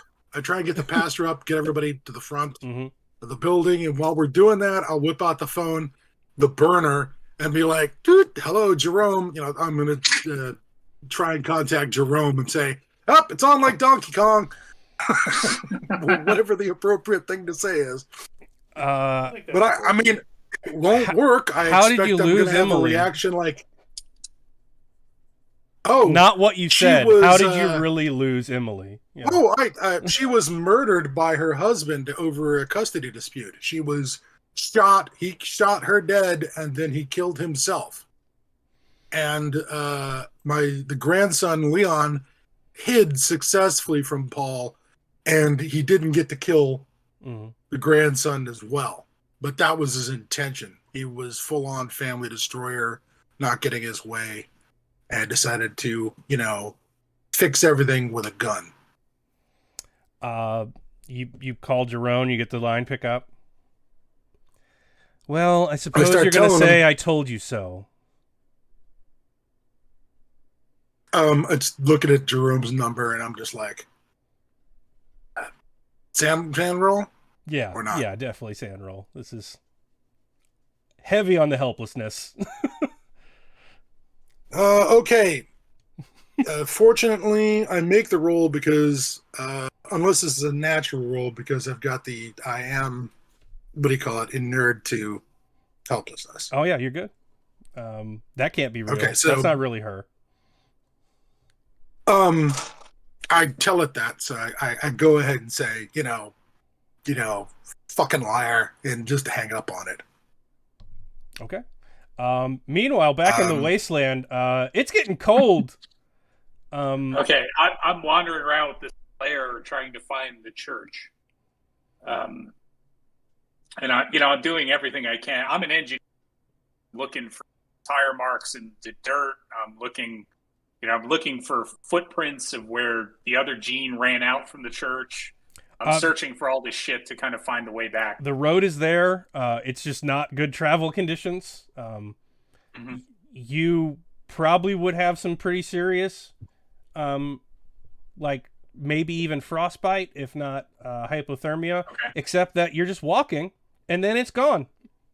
And then you're in the parking lot and it's 45 degrees again. So I'm not looking back or anything. I'm running into the church. I slam the door open. Do you notice that he is not coming with you? Other Gene is not coming with you. Yeah, no. If I left him behind, I apologize. But that's the most I did. I'm sorry. Oh no, you could have dragged him, but he's not going back towards the church. He's staying out there. Yeah. Okay. So I'm going into the church, shouting, "Hello, hello!" in the church. I slam the door open, and I'm just making a scene. Yeah, you come in, you're yelling. What did Kimberly do for a living? She did nails for a living. Like she painted nails for a living. You hear a click.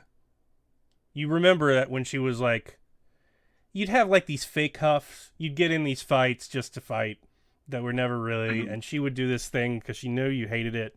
She'd click her nails against the table. Oh. And you hear that coming from the congregation, like the pews. Okay, so I keep shouting in the hopes of covering up that noise, and I'm looking up because the last time I saw was them running upstairs. So I'm basically shouting for the other guys, going, "Get down here! You got to come downstairs!" And I'm just losing it. Jeannie, how do you think that makes me feel? Okay. Should I make a sand roll or what? Yeah. What would you do if your dead wife started talking to you? Yeah. I rolled a 96. How are you on helplessness? It's right there. I'm not adapted to anything. Yeah. Okay. That'll be a 1. It's just a voice. You can choose to go after it or not. Yeah. I'm 1 point away from my breaking. So no, I resist and say fuck that and run up the stairs, taking them 2 at a time and stumbling and probably get shot in the face by Bill. But I'm going up the stairs with a fire extinguisher. You get shot with a fire extinguisher because I think that's all I'm holding right now. I'm going, Reverend, hello, we need to leave. Yeah, they're all coming down the steps. Yeah. Okay. So So yeah, go ahead. I was just gonna say, Jack is now. He's kind of he's crossed over. This is one thing too many, and he's clicking into foreman mode, which is take charge and everybody else shut the fuck up because we've got work to do. And seeing the other guy, I'm gonna say, all right, everybody, we need to get out to the front where the doors open. We got some clear air coming in. Obviously, the meth head cooked something up that screwed with all of us. Oh, we got some kind of gas leak up here, but we're all freaking out, and you all need to calm down. And we need to get out toward the front where we can breathe easy. Oh, and he's not actually disagreeing with me. He's not actually disagreeing with me. It is about so I'm gonna let him say whatever he wants as long as we're going out to the front. As you're going to the front, you hear banging on the front door, and then it opens, and you see Gene, the therapist, there. What's he look That's like? the last of them, unless the crackhead came back. He looks really freaked out and cold. Just sit down, everybody. You don't understand. He was right. Fresh air. We're gonna be all right. We just need to get our heads. No, clear. you don't understand. He was right. He did it. I'm gonna smack him in the face. Why are you doing that?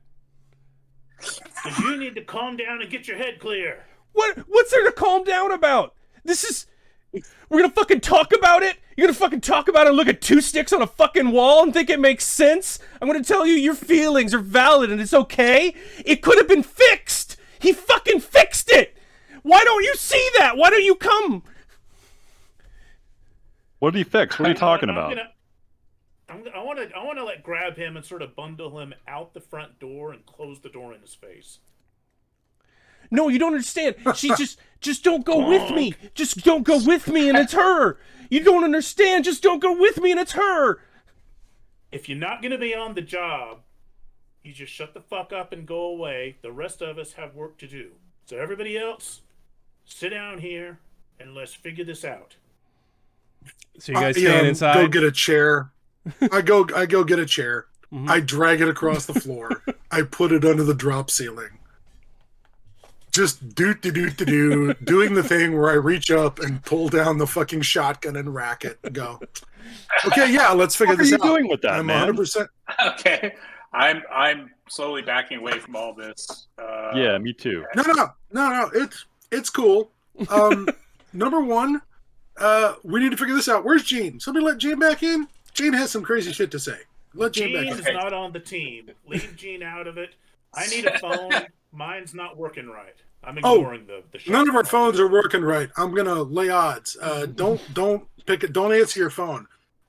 Excellent job throwing your phone out the window. That was the right thing to do. Why'd you have a shotgun in the fucking ceiling? So Eugene Doesn't everyone keep their shotgun in the ceiling? Yeah. No. Like I booked the fuck away from this guy with a shotgun. Like around the corner, I want some furniture, some walls between me and that weapon. Mm-hmm. Okay. I just start laughing. Yeah, okay. Just start I'm not leaving. Yeah, and then I'm shaking my head and turning red slowly from laughing and putting my hand up like, you wouldn't get it.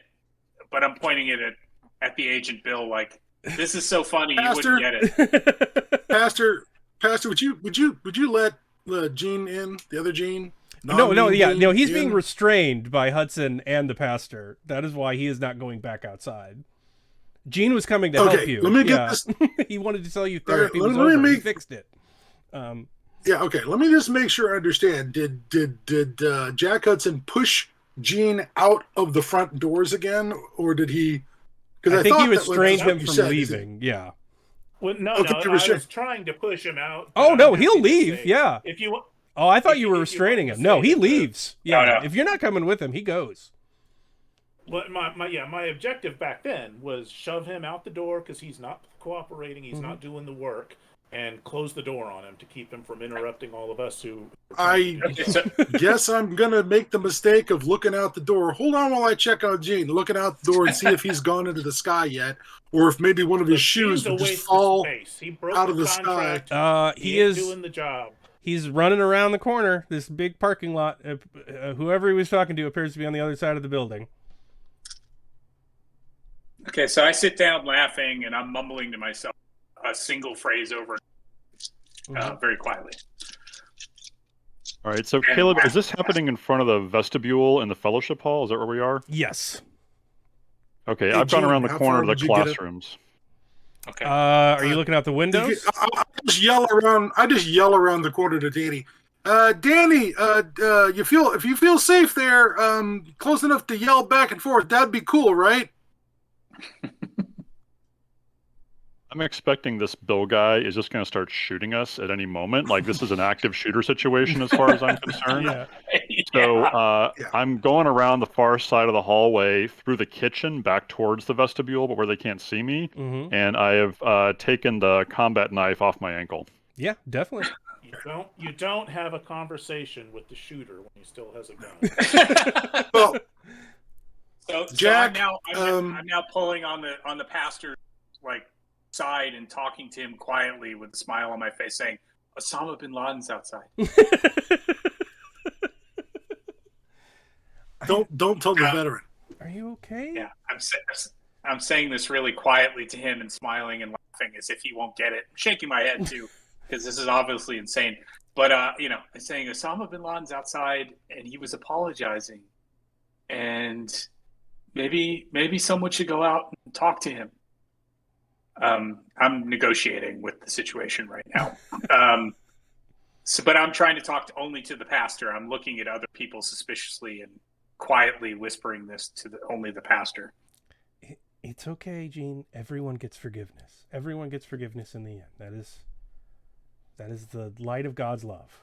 It's going to be okay. And I'm now laughing more, Gene, shaking with laughter. Not mean, Gene. How far did you get with the car? He can fix it. Don't you see? She's out there. You.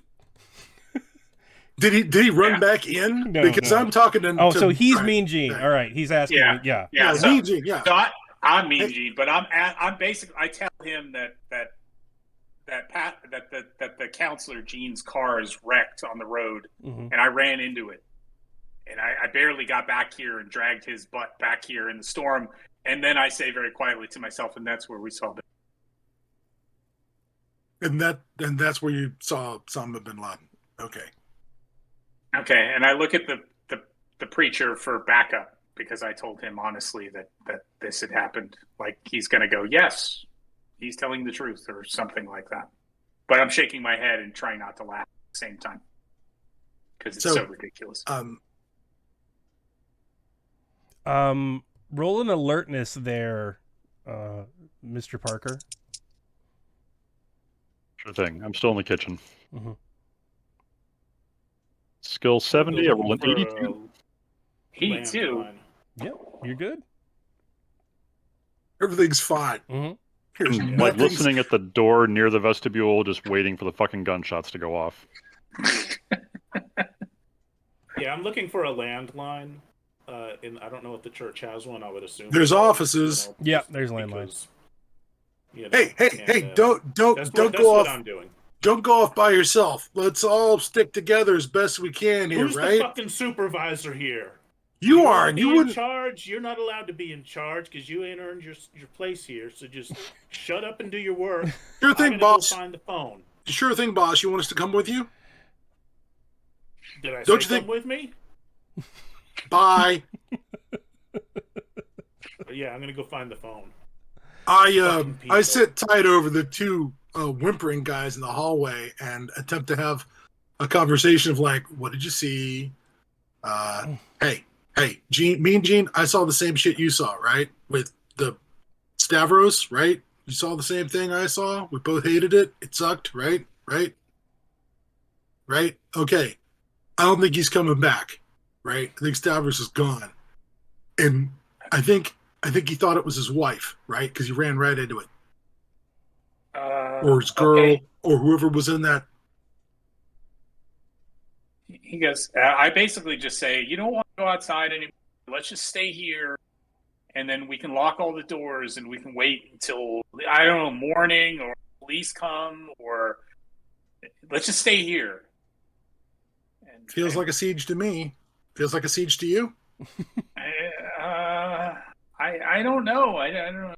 So I'm shaking my head, and I'm staying really close to the preacher, as if he's going to. But take a look at the map and see if we can find anything that looks like a fortifiable area or a place we can control entry and exit from.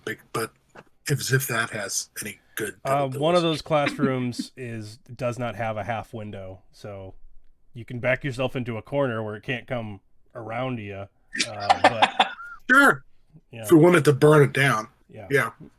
I'm sure the kitchen looks great. We should go to the kitchen. As you're moving, you see Parker return from the kitchen, I assume, unless you're just hanging out there by yourself. No, I'm staying in the kitchen All right, because you're staying in I the think kitchen. Phil's going to shoot somebody. You all hear a car alarm start outside. Anybody recognize it? It sounds like the pastor's car, Okay. which is, he says, quite concernedly. Yeah. Okay. I don't so- think you need so to I- worry about that. Yeah, I don't let the pastor get up. If he tries to get up, No, I don't- just don't- keep him don't go to your defeated by car. grabbing onto his arm. I say, Don't you go don't to your want to go out there right now. All right. You're in the kitchen and you hear above you. Roll San. What did he hear? He hears a knock. I failed. 76. All right. We will roll for that. Ooh, that's not great. Is it time to kick the dog or punch your kids? Because You know, do civilians not get bonds? If you only get bonds if you're in Delta Green. So I just went past Everyone my else- breaking point. Yeah. You can Nice. project if you would like onto a bond. Can I know what I heard or what the stimuli The was? skylight that they used for the kitchen, because this is a first floor level, because it's not part of the gymnasium attachment near the vestibule, has a skylight. And you're not expecting to see your sister up there knocking on the window with a note that says, won't accept the charges, and like giving you like a cute, come on, brother, face.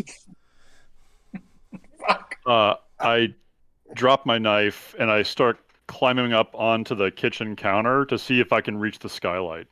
Oh, yeah. Yeah, there's the pot rack. You can get right up there. Does it open or is it just like sealed skylight? You can open it from your side. Yeah. Okay, I get up there and like as a crank or something, I just start Mhm. like cranking it. I'm like, Shauna, Jesus Christ, Shauna! Does your And phone I'm not yelling. work? Oh, God. I fucking threw it out the window. I'm sorry. Jesus Christ. Okay, hang on. I'm trying to get this window open. Is she on it? Is she in the way? Is it slowing it down? No, she's helping you get it open. Yeah. Come Okay. on. All right. I get that window open. Shauna, hang on. I'm gonna get you. Hang on. We'll get you down from there. All right, all of you roll alertness. No. Why not? Everybody say Can I- goodbye. Can I fire my gun next to my ear and just deafen myself so I don't have to hear the screams anymore? Yes, I roll alertness. God damn it. This is... Where's the 99 when I need it? Maybe the athletics, because it does sound like things are going to go well in the kitchen. It sounds real crazy in there. That might be where you need the roll. Okay, so you're saying that my alertness tells me something horrible's happening in the kitchen? Yes. What with I'll the head that desperate direction. screaming of a woman's name, yeah. Which seems to be a sort of a running theme of the day. Yeah. Oh, dudes and their gals. Okay. I look at okay. Jack ran off. Mean Gene and the pastor are here. I say, are we going to continue to split up, or are you going to come with me to the kitchen and make sure that Parker's okay? Did I hear that noise? Well, you do now. Hear the Yeah, he's Okay, saying it. I'm not going anywhere near what I imagine it sounds like a conflict or a fight or a struggle or something in the other room. I Stay shake my there. head like, Okay, you two, don't move. Famous last words. okay. I go towards the problem. I'll be right back. Yeah. Come on up, Danny boy. She extends her hand to you. Yeah, okay. I get the skylight open and I'm gonna grab onto the edge of it and I'm just gonna make an athletics check to just pull myself up. Yeah, you don't even have to make a roll. She helps you up. Yeah. Oh, that's great, man. She's really helpful. You're standing on the roof of a church with a just howling ice storm in a bizarre corduroy shape around you, but otherwise kind of a nice sunny day. You're standing up there. She puts her hands in her pockets like she normally does, kind of half fingers in, bending backwards. She always liked to show boys that she was double jointed like that. So what's up? Jesus, Shauna, it's been really fucking hard. I'm so glad you're here. It's been really hard. I'm so sorry I wasn't there. I really wish I wanted to come home, and I was deployed and I couldn't get out of there, and I'm so sorry that I wasn't there when that happened and you were in the hospital. It's I'm really fucking fine. sorry, Shauna. It's fine. Please forgive Athletics me. roll? Please forgive me. Yeah, make your athletics roll. Yoo-hoo! 31 out of 70. You roll into the kitchen. You see a bunch of a chair and a bunch of footprints on a stovetop, and swinging pots, and you see that the skylight is open. Yeah, and you hear voices coming from the skylight. Roll alertness. Oh, you can hear the 39 on voices. He's alertness. talking to somebody named Shauna. Yeah.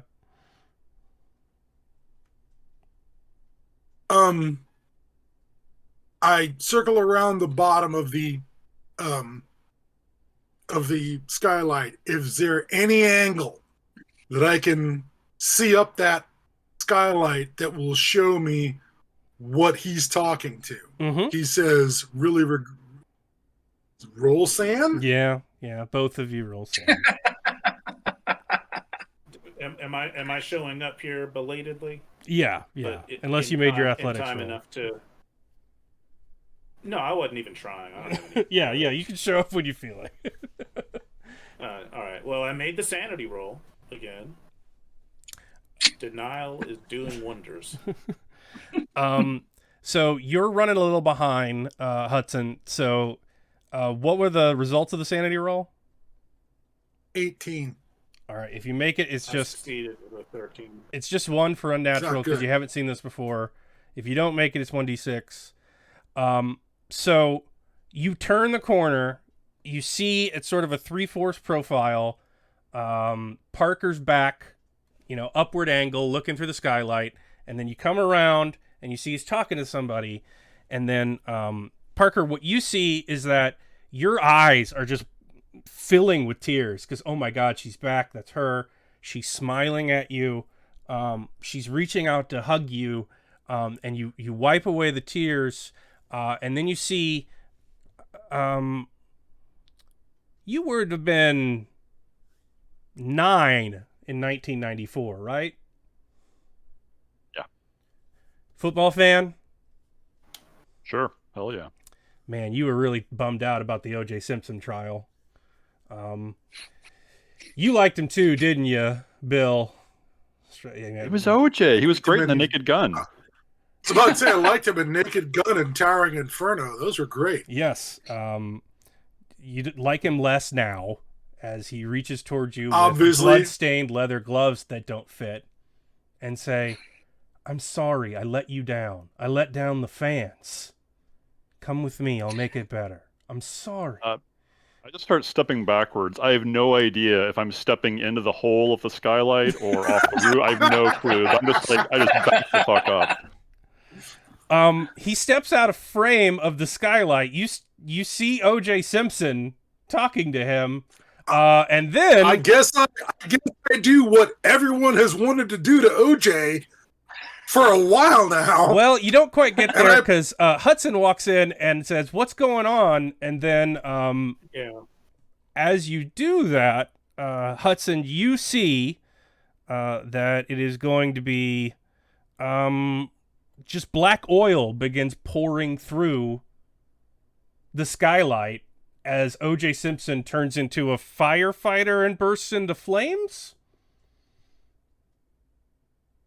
Is that what I made the sanity roll for? Yeah, but you made it. You've seen that before. And then that figure sort of walks away from the skylight, and you see the oil just sort of dry up. And it's your sister again. She sort of What the walks fuck out is of a going smoke on? of oil. Jesus I Christ, say Shauna. something like, Parker, jump down here. It's not your fucking sister. Maybe I roll under persuade. Is that a persuade? You can yell whatever you want. He can choose what to do. Yeah. You I can't understand. control his actions. Yeah.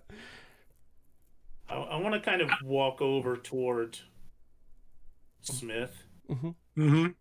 and in this very sort of false, pale as a sheet, calm, say, look, you got to be careful with that gun. because we're all seeing things here. She This she is- comes up all I towards you, say, Parker. all I say, while aiming up at the sky, all I say is I agree completely. I agree completely. That I is- run toward Honestly do. I run toward Shauna, like just take those quick steps. I'm like, we got to get the fuck out of here. Like this place, I think it's on fire or something. We have to get out of here. We can go, but you're okay to go with me, right? Yeah, we got to get out of here. Come on, let's go. And I'm trying to like grab her. Oh yeah, you grab her and pull her away, and you guys pull yourselves right off the first story of the ceiling, but you don't fall. It's gonna be okay, Shauna. It's gonna be okay. No, it's not. Narrator, it wasn't okay. It wasn't okay. Ron Howard voice. Um, Yeah, Rob. you ascend. It's all going great until perspective is a thing, and if you have a hole to look at the sky, as something gets further away, so you see a little dot up in the sky there, Carter, as it's just sort of flying away, and then you see your sister sort of morph into the bloody face of O.J. Simpson as it holds you around the arms, and in your sister's voice, sort of gestures up to the sky. I won't let you down this time. Come with me. I'm just Literally. screaming. OJ's last trick. So you just hear, Ah. and nothing else. Yeah. Fuck. So, bye. Little tombstone God damn it. for poor Mr. Tynes. All right. Yeah, we're back. Fucking Superman. You know, this is. I want to say that. Hold on, just a second. I want to point out that so far this is sort of classic pagan publishing, Yeah. gaming. In that Dennis's first move is always escape the scenario, like any rational person would do. Mhm. John's first move is to turn into Vera Miles in The Haunting of Hill House and run through the scenario going, I'm home, I'm home. It's true. That's right on the money. Again, we've lost Blair Reynolds, so nothing's on fire. No one's been tortured That would have yet. been. Well, there's be fire, tortured but in it's the not. It's not real fire for some reason. Yeah. Yeah, I mean, I've always we found are in a horror gaming kitchen. aspirational. We are in a kitchen. There's plenty of things we can make some fire. You're an I looked over investigator. at You Jack know Hudson. shit's weird. You could try N times 5 there, agent. Me? Yeah. All right. Do intelligence times 5. Oh, good. More sand loss if I make an idea roll. 36 out of I don't know what, but it's less than my intelligence because at the very least I have an 8. Yeah. Yes, I have more than an 8 intelligence. So, it's got something to do with how you look at it.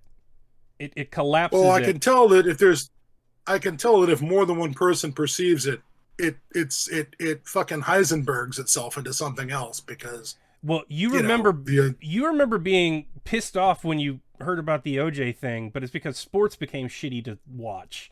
You were 40. It was fucking awful. Every time you turned it on, you couldn't just enjoy a fucking football game. It had to be like court drama. You had to learn about LA police corruption. Like, you just wanted to grill, man. Like, and it's been that way for a while. You just gotta regard that as the loss. The whole, like, I let the fans down, that seems like something you would tell somebody much younger.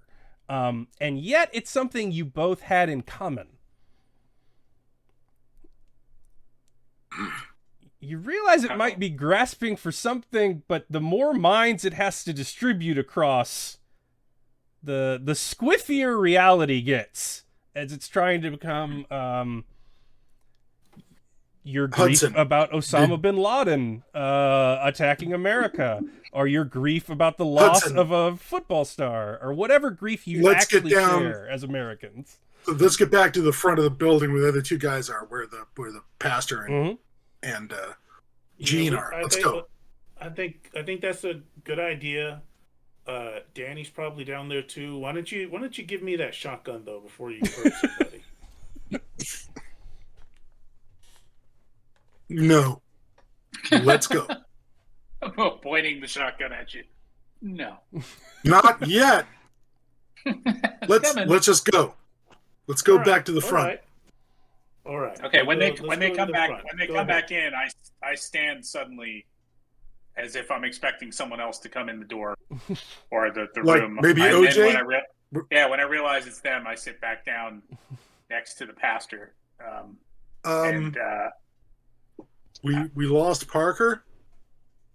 Okay, I smile. He's and outside. He'll be back around in a minute. I look at Hudson as if he's speaking Tagalog or possibly the pastor's like, did he break one of the into languages my car? they don't speak? Did he break into my car? Is that one of my cars? That was probably that damn meth head. We can check on that in a minute. No, don't. Settle down. Listen very carefully. I look at Gene. He's like, Gene. Whatever's out there, right? Whatever is out there, it's using our memories, right? Our it's getting in our heads and it's using our memories, right? It's using what we remember about people. But it can only get at us one at a time.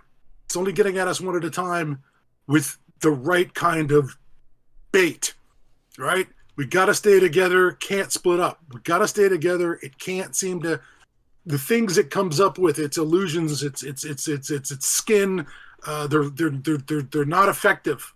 There's too many of us perceiving. Oh shit! Remember that episode of Red Dwarf where the one alien that they met, would always appear to be what they were thinking about, and if there was a bunch of them, it was a collage of things. And never mind. Okay, it was bad example. It's the only example I can think of. Was a Red Dwarf I'm looking at him like he's lost his fucking mind. But I just say, okay. Listen, it's only it's trying to 7 hours until morning. We're gonna stay here. We're gonna wait, and the sun will come up, and we'll go home. The sun hasn't gone down. It's 7 o'clock at night. Shut up! Shut up! I'm going to let him go with this plan. It's not the worst plan we've had. All right, don't fuck it up with facts. I set a timer on my watch, and I say, okay, every hour we're going to go together to the bathroom, and everybody's going to go, and then we're going to come back here. And tomorrow morning, this is all going to be over, and we'll get in our cars and we'll go home. Okay? I'm going to go around opening all the windows and doors so we can have some fresh air coming in here and get some airflow. Okay, I'm like shaking my head like, fuck, no, don't do that. What are you doing? We'll just stay near the front door and we'll open that a little bit. Don't open every door. Just open this door a little bit, and I presume outside is daylight coming in and the sound of the wind and the ice, and it's shitty. And car alarm. Okay. And car alarm. Okay. Just stay here. If I'm opening the front door, whose car is going off? The Reverend. You see the Reverend's car. Roll sand. Fuck. Success. None of this is happening. You don't know how far you'd have to fall to canoe the top of a car like that. But by the just water balloon spray of blood around it, it must have been pretty high. Oh, no. You found Counselor Gene. Yeah. But what about Danny Parker? Danny we'll said be yes. back directly. Counselor Gene lost his nerve. Yeah. All right, I'm going to close the door again and kind of grit my teeth and go back inside. The door. I already opened some of the windows around where we are, and that's enough. That's fine. We're Okay, fine. so I'm looking for something heavy, like I'm a going to flag go back pole, inside and sit down, kind of glaring. Yeah, you or got an it. axe, a fire axe, or something like that. I'm going to find something I can swing at somebody in this room. That makes sense. Or this hall. I guess we're actually like in Yeah. a vestibule or whatever. Yeah. Yeah, whatever. I I'm like how he looking for specified a he's going to weapon. need to swing it at somebody in this room. Yeah, we knew that. You know, the kitchen's right there. I just go ahead A lot of and knives, big pans. You know. I wouldn't do good with knives, but maybe pan. That's an idea. But I'm not going in the kitchen because I heard screaming. I'm thinking. Yeah, there's nothing in there you need to see. There. Do you I go remember find when a I was corner in the real? vestibule and put. What? What was that? What'd you say? Do you remember when I was real? God damn it!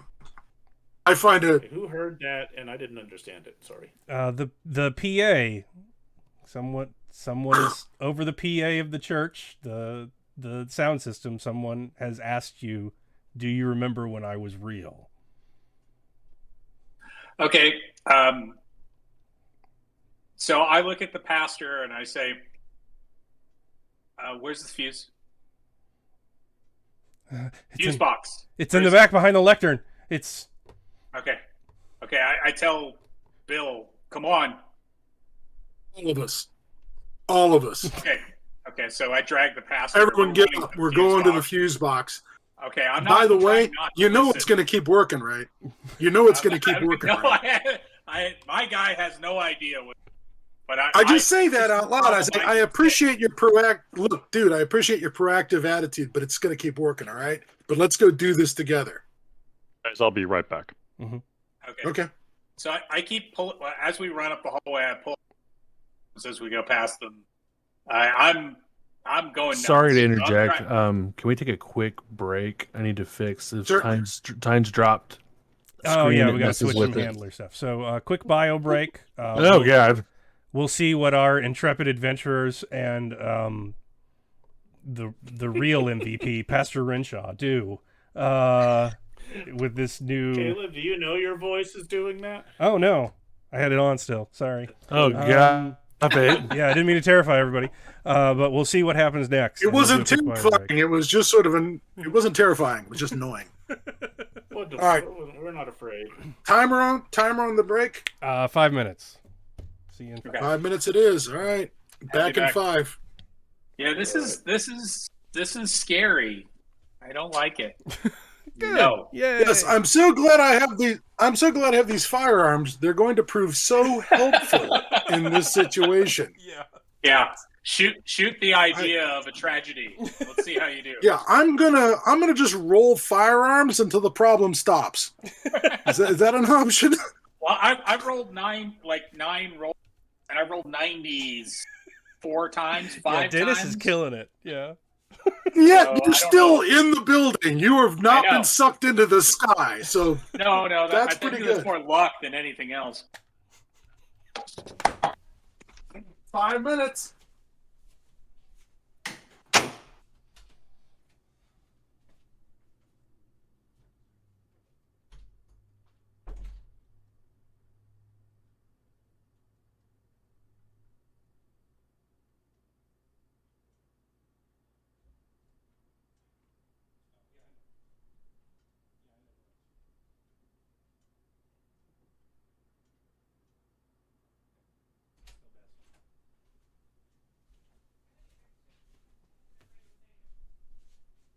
Oh, he fixed it?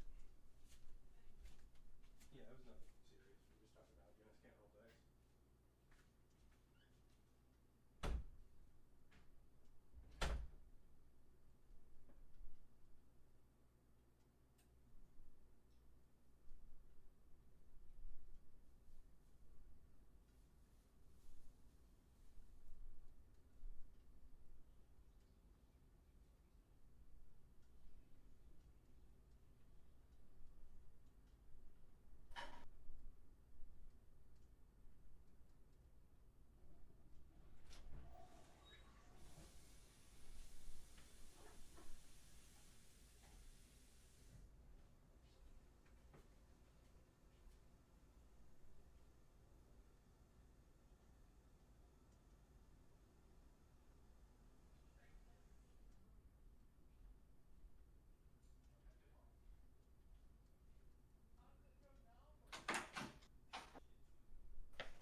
So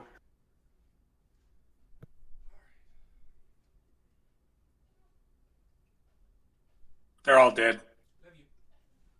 No, I'm just kidding. They're on a break. Yeah, I came back and like it's all empty rooms. It's like they all transubstantiated. What happened? All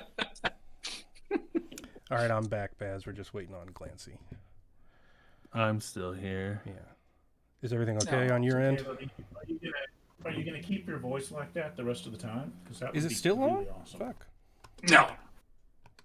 I'm just encouraging you. Oh, okay. Sorry. Should have never gave me a stream deck. No, you should never gave me a stream deck. Yeah. Well, I think it's true for everyone. The average man shouldn't know the power of a soundboard. Whenever I was able to take pictures of Caleb from like, how long ago was that? More than 5 years ago. Yeah, I really appreciate you photoshopping me into different things and flashing them to our stream every time we stream. That's lovely.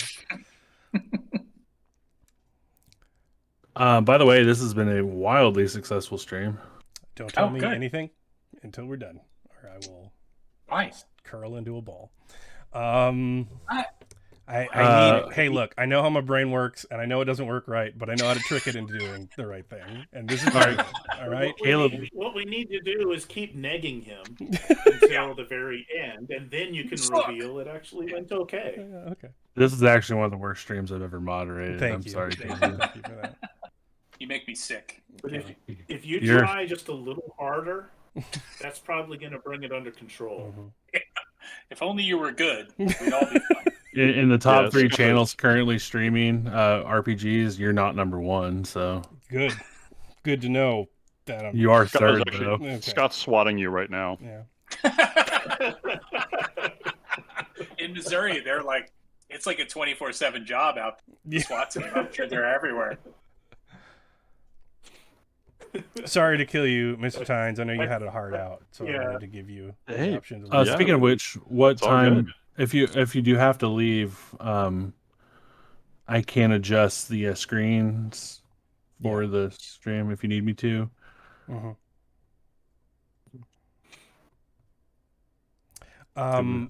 Yeah, I don't know. We have that much longer. They're either going to figure out how to do it or not. Are we on the air now? I don't. No. No, we're not. We're waiting for Scott still. So the godlike pitch on Netflix is Tuesday. Awesome. See Do you how it do that goes. online, or you have to fly in for that? Is that like It'll be Zoom. It'll be Zoom, but it's a lot of interesting people. Like the names that popped up, you search them and you're like, oh, wow, I like that show. Cool. So that's quite good. And the numbers just came in for Umbrella Academy last year, and it's the #1 show on Netflix. So the brothers, the guys who are pitching Godlike, have a lot of pull right now, and they're trying to exert it as quickly as they can before it fades away. That is the way to do Great. it. Yeah, This so is it's neat. this is a really good time for Godlike to come along. I think so. I hope so. They got the Titmouse director who did Invincible. So one of the senior guys, Will Fang, did Invincible. He would be signed on to the project as the director, which Great. Yeah, I don't know if you guys saw that super battle in All Invincible. going Oh no, exceedingly it's well. great. Yeah. Yeah, it was awesome. It's all going exceedingly well. All I right. can't wait for Danny Parker to return to the story. I have the distinct feeling we will not be so I'm sorry, guys. We I'm will busy not fucking be the so Loch Ness lucky. Monster right now. not be so lucky that he'll merely be dropped to the pavement. He'll turn up again to I'm explain getting all how getting all everything's these all normal right. rolls out of the way right now. 90s again. Yeah. I just rolled a 12. Caleb, do you want to bring poor Danny back so give John something to do? Or you I can play got the I got an DJ. hour. If you want me to do anything fucked up, I'm happy to. I think it's the way you guys are going. It's far more likely you will be joining him than the other way around. Yeah. So. Understood. All right. We are good whenever you are, Baz, to count us down. All right. Give y'all 5 seconds. You'll be going live starting now. 1, 2, 3, 4, and 5. So once we all get up and start heading Yeah, to we're the, back, the everybody. main Sorry, it's a live show. church area. I want to start. I want to think to myself, where would the main gas leak be? You know, like where does if there's obviously like a gas, right? So where does that feed come into the building? Because I need to go there. This building's electric. There's no gas heating. That I'm not talking to you. I'm thinking to myself. Or if I'm saying it out loud, I'm still not talking to you. I'm talking. I understand that. Yeah, it was built in the last 10 years. So. Talking out loud, but where's the gas? Where's the gas feed? There's got to be What's causing our a hallucinations? Legacy feed. Exactly. That's coming in here. We find that. So you're done. You want everybody to stick together. We stick together. We do what you got to do here. Then and turn it on. Okay, I'm killing the PA. I'm finding the breakers. I'm a trained systems engineer, heavy machinery, electronics, satellite feeds, microelectronics. Yeah, I'm not going to make you roll to pull a fuse. Yeah. Okay, well, I'm popping it open and killing the particular fuses that I think might run the PA, and I turn on the fire lights, other kind of stuff. And I'm just like, okay, we got to find a room. And we need to lock the door, and so I'm freaking out, and I can't plan shit like this, so I'm just stating vague objectives in the hopes that someone with some brains will take over. If you're a systems engineer, can you tell from this building and the times you've been in it whether or not you've seen hot water heaters, gas heating in this place? I could make what can I make? A heavy machinery or something like that? Yeah. What would be appropriate? I mean, again, as a construction foreman, I probably have a pretty good idea where would I have to install that shit? 91 You're sure you saw out of 60. You wouldn't know where it would I was be. so. All right. It's like you want to. I'm going to head that direction. Unfortunately, we got to keep together even if one of us is wandering off. So all of you roll follow dodge. Hudson. Oh, shit. That's not good. That's a big old failure. 68 out of 30. Thank God I put points into dodge. It sounds bad, but I'm really happy I didn't roll 90. That's really 41 out of 50. I dodged. All right. You take 2 if you fail. okay. As you all kind of instinctively duck down behind pews, as the stained glass window behind the lectern just basically explodes towards the interior, and you just hear it sounds like someone took a truck full of firewood and just got going in reverse and then just slammed on the brakes with the tailgate open. It's just like a logging collapse as something goes bashing over the pews and smashing into the corner of it amongst the Missouri flag and the American flag, and just makes a pile. So there's a pile in the corner? Yeah, a pile underneath all of these flags that have been ripped from the wall. Yeah. So truck? No. You don't know what came through. You know the glass exploded and something went careening across as you ducked. Yeah. Okay. I am aiming my Looking whoopee. around, bleeding, like what the fuck, and trying to figure out what came through here and who to blame for. I aim my security blanket, my whoopee, at the problem or at the pile. But I am. It makes me feel so much safer. Well, like a wood pile. There's something in the corner. Yeah, I'm just. If we're lucky, it's a pile of wood. I mean, is there some place I can go to ask, or can I push a roll so it can just be a pile of wood? Because that would be great. I just have glass sticking out of my head.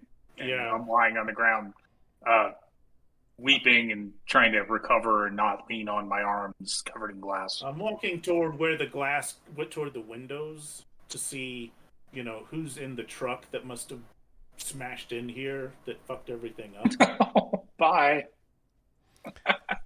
Yeah, you're going over there? Okay. you hear something you can't quite. You hear a whisper. If that's you driving, talk louder. You son of a bitch. Don't go near the window, Hudson. Hudson, don't go near the window. He's gonna go out just like Hudson and Aliens. All right, Hudson.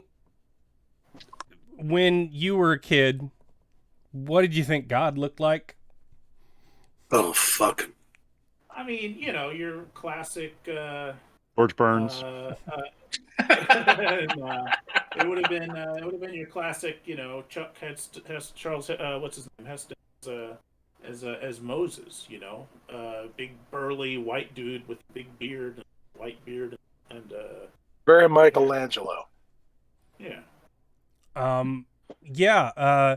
So, what did you see when you were a kid, Gene? I didn't really have a picture in my head as much as like a floating force in the sky kind of thing. No person or anything like that. A formless power or burning bush or something like that. Like something not human. Oh yeah, that's great. I'm excited to see that. What about you, Bill?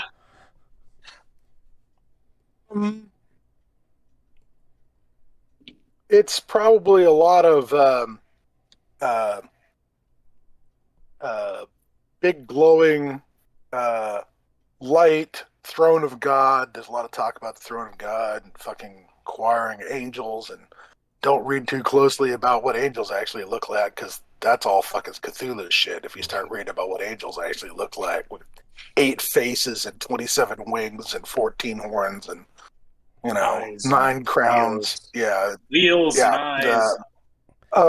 There's some wheels and eyes. I suspect as a child, I thought old man in the sky, if you said child idea of God, it's probably, Michelangelo touching Adam, it's that kind of shit. It's the standard Catholic. That's what you see. Microsarcomeres.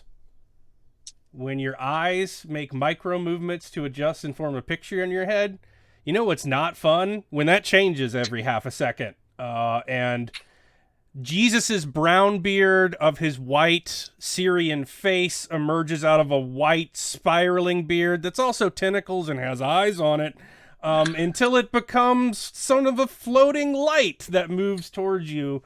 And it just starts repeating, "Then he said to them, 'Follow me, and I will make you fishers of men.'" And it just floats directly towards Ivy, yeah. Sand rolls? Yeah, sand rolls all the way around, yeah.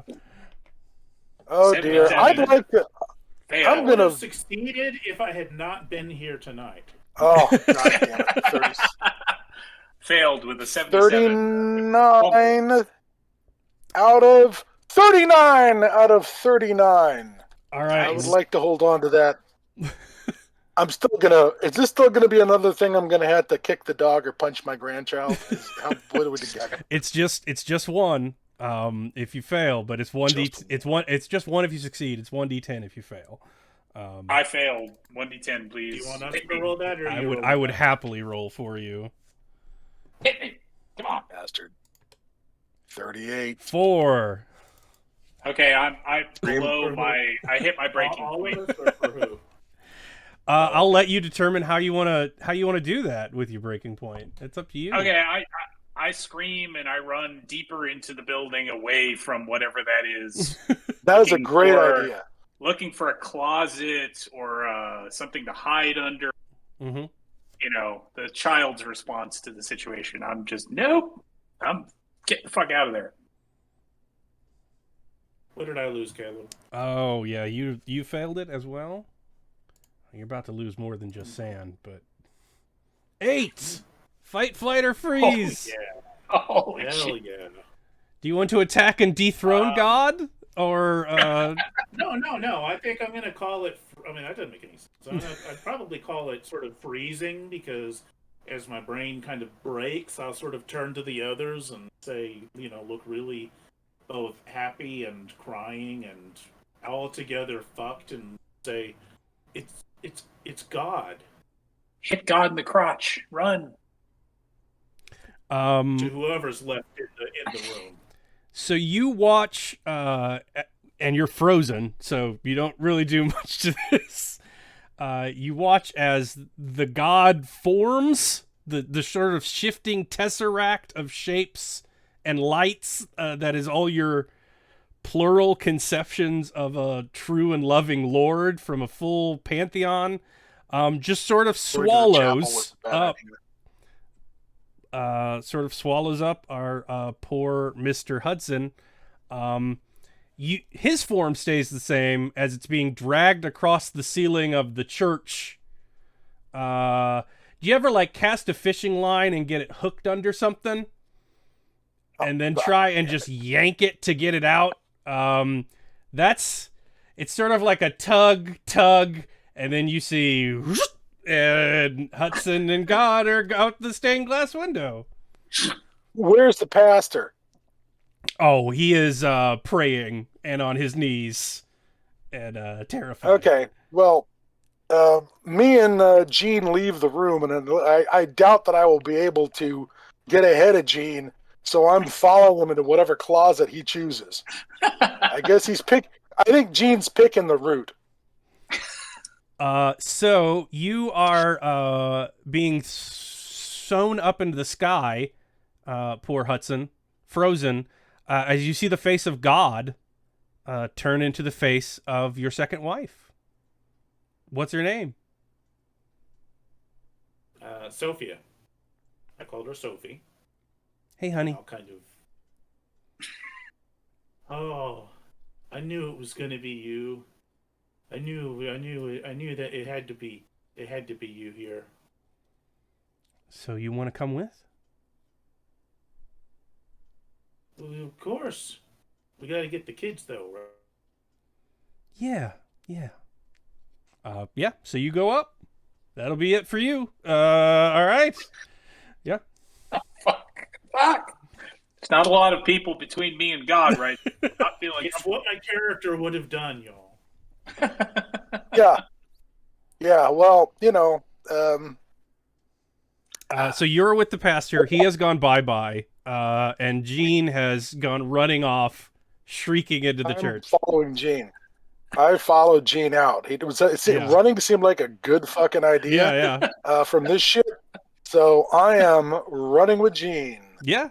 Gene, the running machine, and we will just fucking get in behind him and follow him to whatever. Banging doors open and taking corners by smashing into walls, and finding one of those gym type oak wooden doors that pulls to swing open onto a broom closet or something, and then trying to slam myself as and if he tries to open the door, I pull against him, as he arrives, like screaming, going no. Yeah, as you run up on Gene, he's sort of ripping sports equipment out of a gymnasium closet to make room for himself. There's just basketballs and dodgeballs rolling across the floor. Yeah. Come on, Gene, open the closet. I don't want to have to make the buckshot chase you around in there. Okay. Well, I pull back into the closet. I surrender the control of the door and just curl up in the corner of the closet. All right. What's the interior of the closet walls? What's the interior of the closet walls? So you're getting in there with him? My question is, what's the interior of the closet walls? It looks to be like a concrete addition. Yeah. Shit. I close the door for the time being, and I say, stay safe, Gene. What's the outside wall in the hallway made out of? Just plaster. Yeah. Okay. At this point, I'm going to sling the shotgun, take out the Leatherman tool I've got on my belt, take out either a screwdriver or a knife blade and start carving that last message to A-Cell in the wall. I literally just take that thing and start, going, Stavros, had the phone, Stavros's ritual connected to grieving entity appears to be affected by perception. Multiple perceivers create, I'm just start trying to write shit down because I'm not going to be able to report this shit in. Now, if it somehow turns out that you're muted, I survive, I will erase this with the shotgun. But I'm not seeing that as an. You hear a voice behind you. You always did try so hard to protect people. I'm sorry I didn't listen. In the dark? In oh, the no, closet? he hears it while he is... Are you scratching in the closet or outside of it? I thought you locked him away. Inside the closet. Yeah. I locked him away. Yeah, I closed the door and he's like... yeah, while you were scratching on the plaster wall, you hear her voice behind you.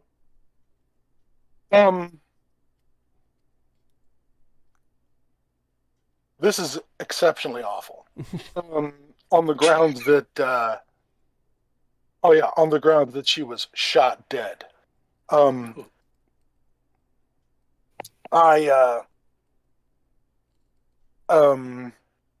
much of it I gotten done? You're like halfway through something with grief. Yeah. It's GRE. Yeah.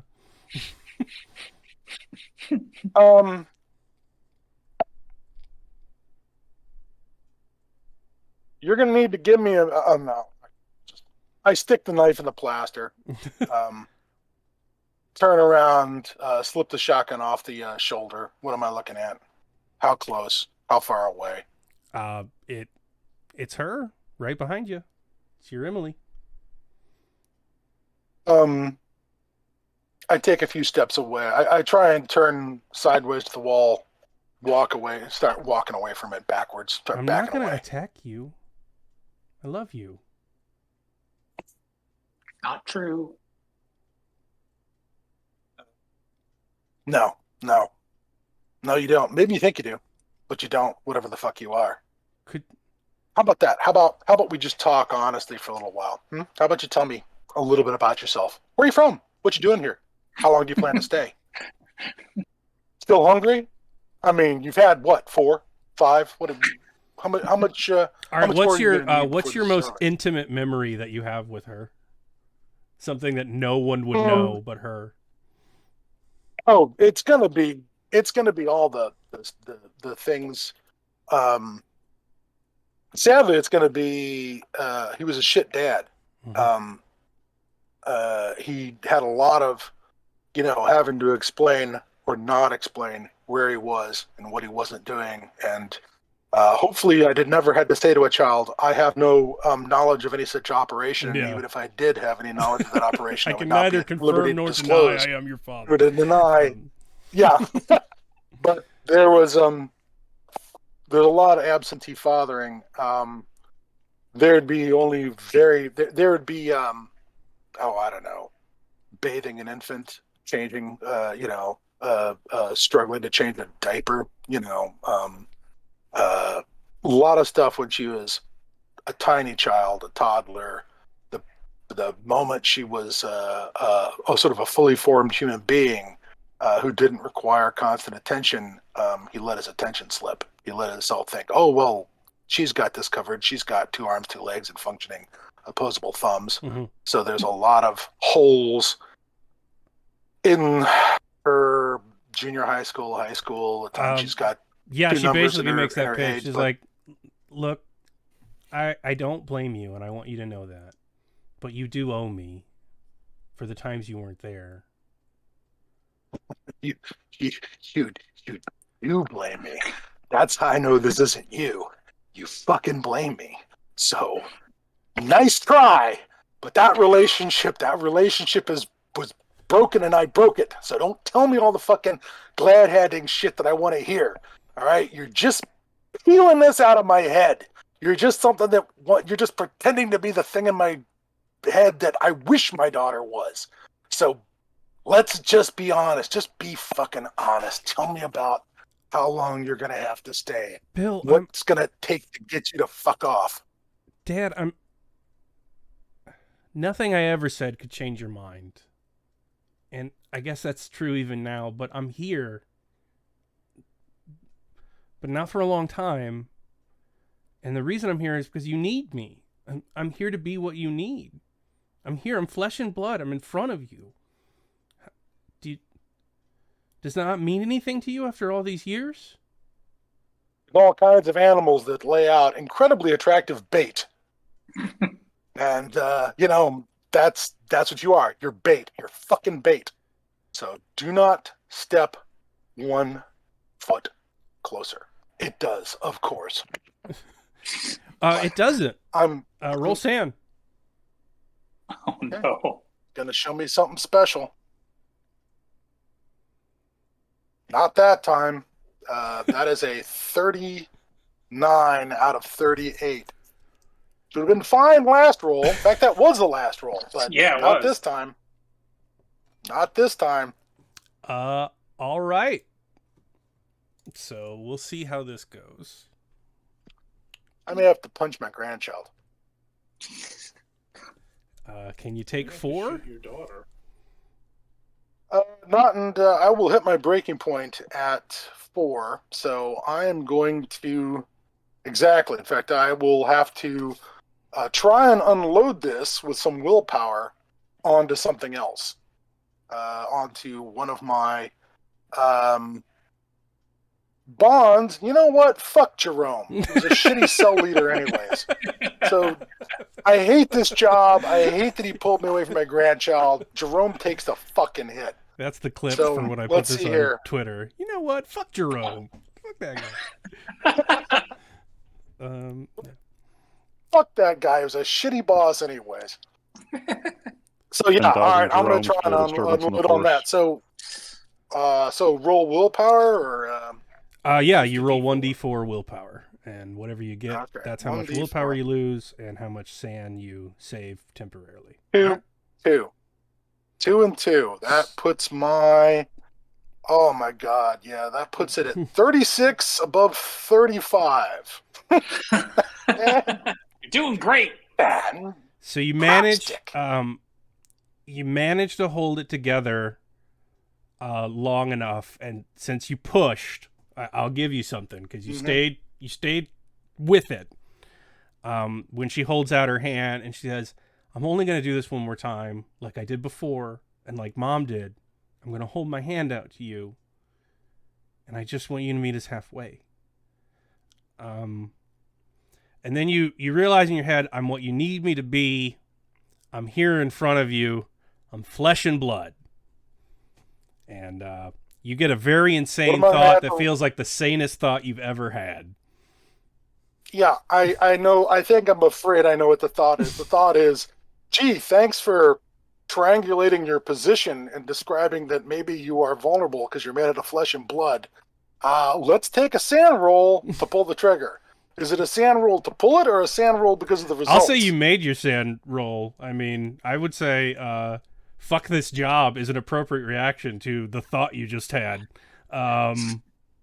So you could just do it or not. It's whether you want to take the sand hit after you're done. That's the choice. Yeah, considering that my daughter died by gunfire, this is not going to go very well. Yeah. Okay, that's a 25 out of 50 plus. I don't know I can't remember what our point blank rules are, but she's standing super fucking close. Plus 20. All right. So This is the sand that test. ain't good. Okay. 09. Okay. I will I say am really. I'll see if you roll anything above a 2. You're probably going to be breakpoint, but Yeah. all right. Fight, flight, or freeze. Fight. You shoot your dead daughter in the face. She falls to the ground like someone just cut her strings. But then the body kind of goes taut, and it just sorts of starts dragging itself down the hall, like the blood too, the blood pool, and you just keep blasting until it slides away around a corner. So in the broom closet, all you hear is boom, boom, boom, as Carter just starts rolling down the hallway, unloading a shotgun into the I'm corpse. screaming. Hands over my ears, screaming in the closet. Ah! I'll show you the life of the mind. And then the whole wad of it just sort of disappears out the door. And you don't see a storm out there anymore. I am reloading the shotgun, putting rounds in it, and peering outside really cautiously. Yeah. Take out the burner. Parker is gone. Hudson is gone. You see in the middle of the pastor's car what is left of Counselor Jean. And you have no idea where Renshaw went, but there's no storm. It's you go out the door. It's 8:00 at night. You just hear the wind. Here are the things that I have to.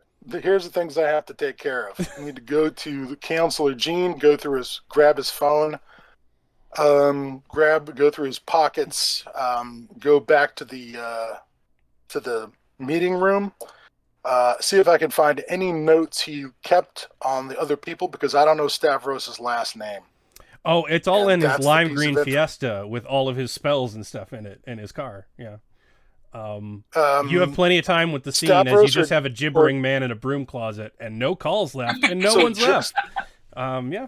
And so I'm sorry.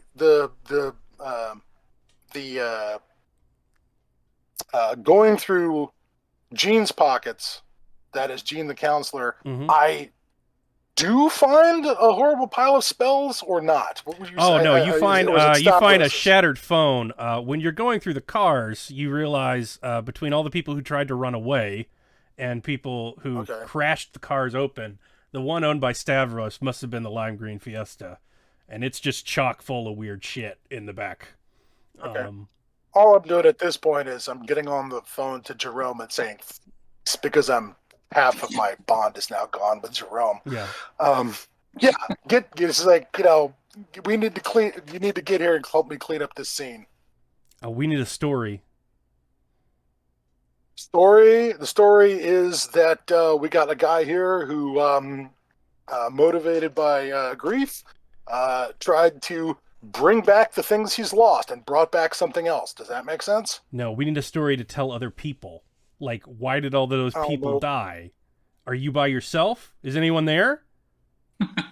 This is where poor Jean gets There's only one guy left. And I'm going to have to erase something. I was carving a message in a wall for you. I'm going to have to go erase it because I'm not dead yet. Sorry about that. But you need to get here. We got a car to tow. As far as Stavros, we need to find out, here's his fucking license plate. Go find out where this guy's apartment is. Oh yeah, he's bringing the cavalry. Hold on. You also know that they're going to need someone to pin this on. And Gene's probably not in the best frame of mind not to incriminate himself right now. So I'll give you the last choice. They're not going to get there in time before Gene can grab a car and leave. Do you let him go after what he's seen, or just... My thought on Gene is that the further he runs, the more time we'll have to clean this mess up. If he wants to draw fire in that direction, I'm just going to let him go on the grounds that he hasn't seen anything that's provable. You don't want to plant your throwaway revolver on him? No. I guess I slip a drop Necronomicon into the closet and then just empty the shotgun into it. He had a book. I saw him pointing right at me with a book. Okay, and there was nothing I could do. If I see there's no storm, I'm getting the hell out of there. I don't care if I have to run. I do police up my shotgun shells as best I can, and I also use the shotgun to smash out the wall that I was carving something into. Yeah, that's what you're doing after you and let I- Gene go. I imagine you just silently open the door and then go back to the wall Just and run. start smashing. Yeah, just like he's like, I think we can go now. I just storm stopped. If it's any consolation, Gene's probably going to go to a local psychiatric clinic for a while. That is fair. So yeah, that was bereavement. That's the end of the job. You did it. That was fun. I think I lost 11 sand. And I mean, the only corpse apparently fell from an airplane, so I think you're off the hook, Scott. Yeah. Like, He was hiding in the landing gear. Clearly. We're not even sure where the other bullets went. I guess into the carpet and the linoleum. I vaguely considered shooting the intercom system when the voice started saying, "Do you remember me when it was real?" Die. So yeah, Problem Baz, solved. we can take questions from the chat. I will also be throwing in some stuff that answer those questions. I gave you those handouts. So if you want to throw those up, I'll just explain how I did the thing. This is the wrong weapon. I could not shoot John's sister while she was hugging him, or he'd end up full of buckshot. But so yeah, in teaching, there's something called first cultural memory. Because you ever do like, hey, you remember when that song came out and it was like 40 years ago, and you're like, oh fuck. You can't do that when you're a teacher. You can't be just like, oh, you guys know how it was in 9/11. And the kid's like, I wasn't alive, because it's going to be difficult to teach. So one thing you ask in education in order to make sure you understand where your kids are coming from is their first cultural memory, which is the thing you remember happening outside your house that wasn't involved in your family, but you remember something like that. So it's usually like, I saw Kennedy get assassinated, or the Challenger exploded. So this is a Fisher of Men scenario. It's Bryson Springs. It can only look like the approximation of a human. Your brain can only understand it as a metaphor of a human. It can't understand it as fully flesh and blood. Right. And so when you're alone with it, it is a perfect metaphor for your grief, meaning it's that person and you can beat it. But once you start diffusing it, now you're digging into cultural memory and cultural grief, and then it gets weirder and more powerful. So that's why, like, it was your wife until somebody else saw it, and then it was like, what's one thing these guys kind of feel a similar emotion about? O.J. Simpson. That's what they must want to go into the sky for, because it doesn't really understand what it's doing. It's just trying to fish for you. Yeah. So by keeping together, I was actually making it more powerful. Yes, by keeping it together, you make it, once all of you see it at once, it becomes the belief in a loving God, and that is what you are mourning, having lost. That is the only thing you all share. And so we lucked out when I hit the closet. He didn't come in with me. Yes, yeah, yes, you actually Dennis, you solved the scenario by hiding in the. Yeah, so the solution is to split the party, is what I'm hearing. Yes, which is why I like running this, because no one ever does it. Right there. Yeah. So I will also put it in chat. I also put. So that's why I was so concerned about. There are two survivors instead of one. Is because it's why there are two survivors instead of one, because Dennis split the party. Yeah. So I also put that in there. So basically, that's why I was so concerned about when your characters were born, because I was looking for periods of your life where like major media events would have linked up, overlap, and it's different. Like I think if at one point baby Jessica can attack you because that was 87. Like it's just this. The second you see it with other people, it becomes this like diffused American grief filtered through your half remembered media. You should have had fucking airliners flying straight at the building. Oh yeah, I mean, yeah. It has trouble. Like it knows you're looking for a human, so it tries to give it arms and legs, even though like you might not think of it as entirely human. Like, I imagine God's a bunch of eyes, but also a human because I'm a human, can only imagine human, and so it'll just be both. Like, yeah.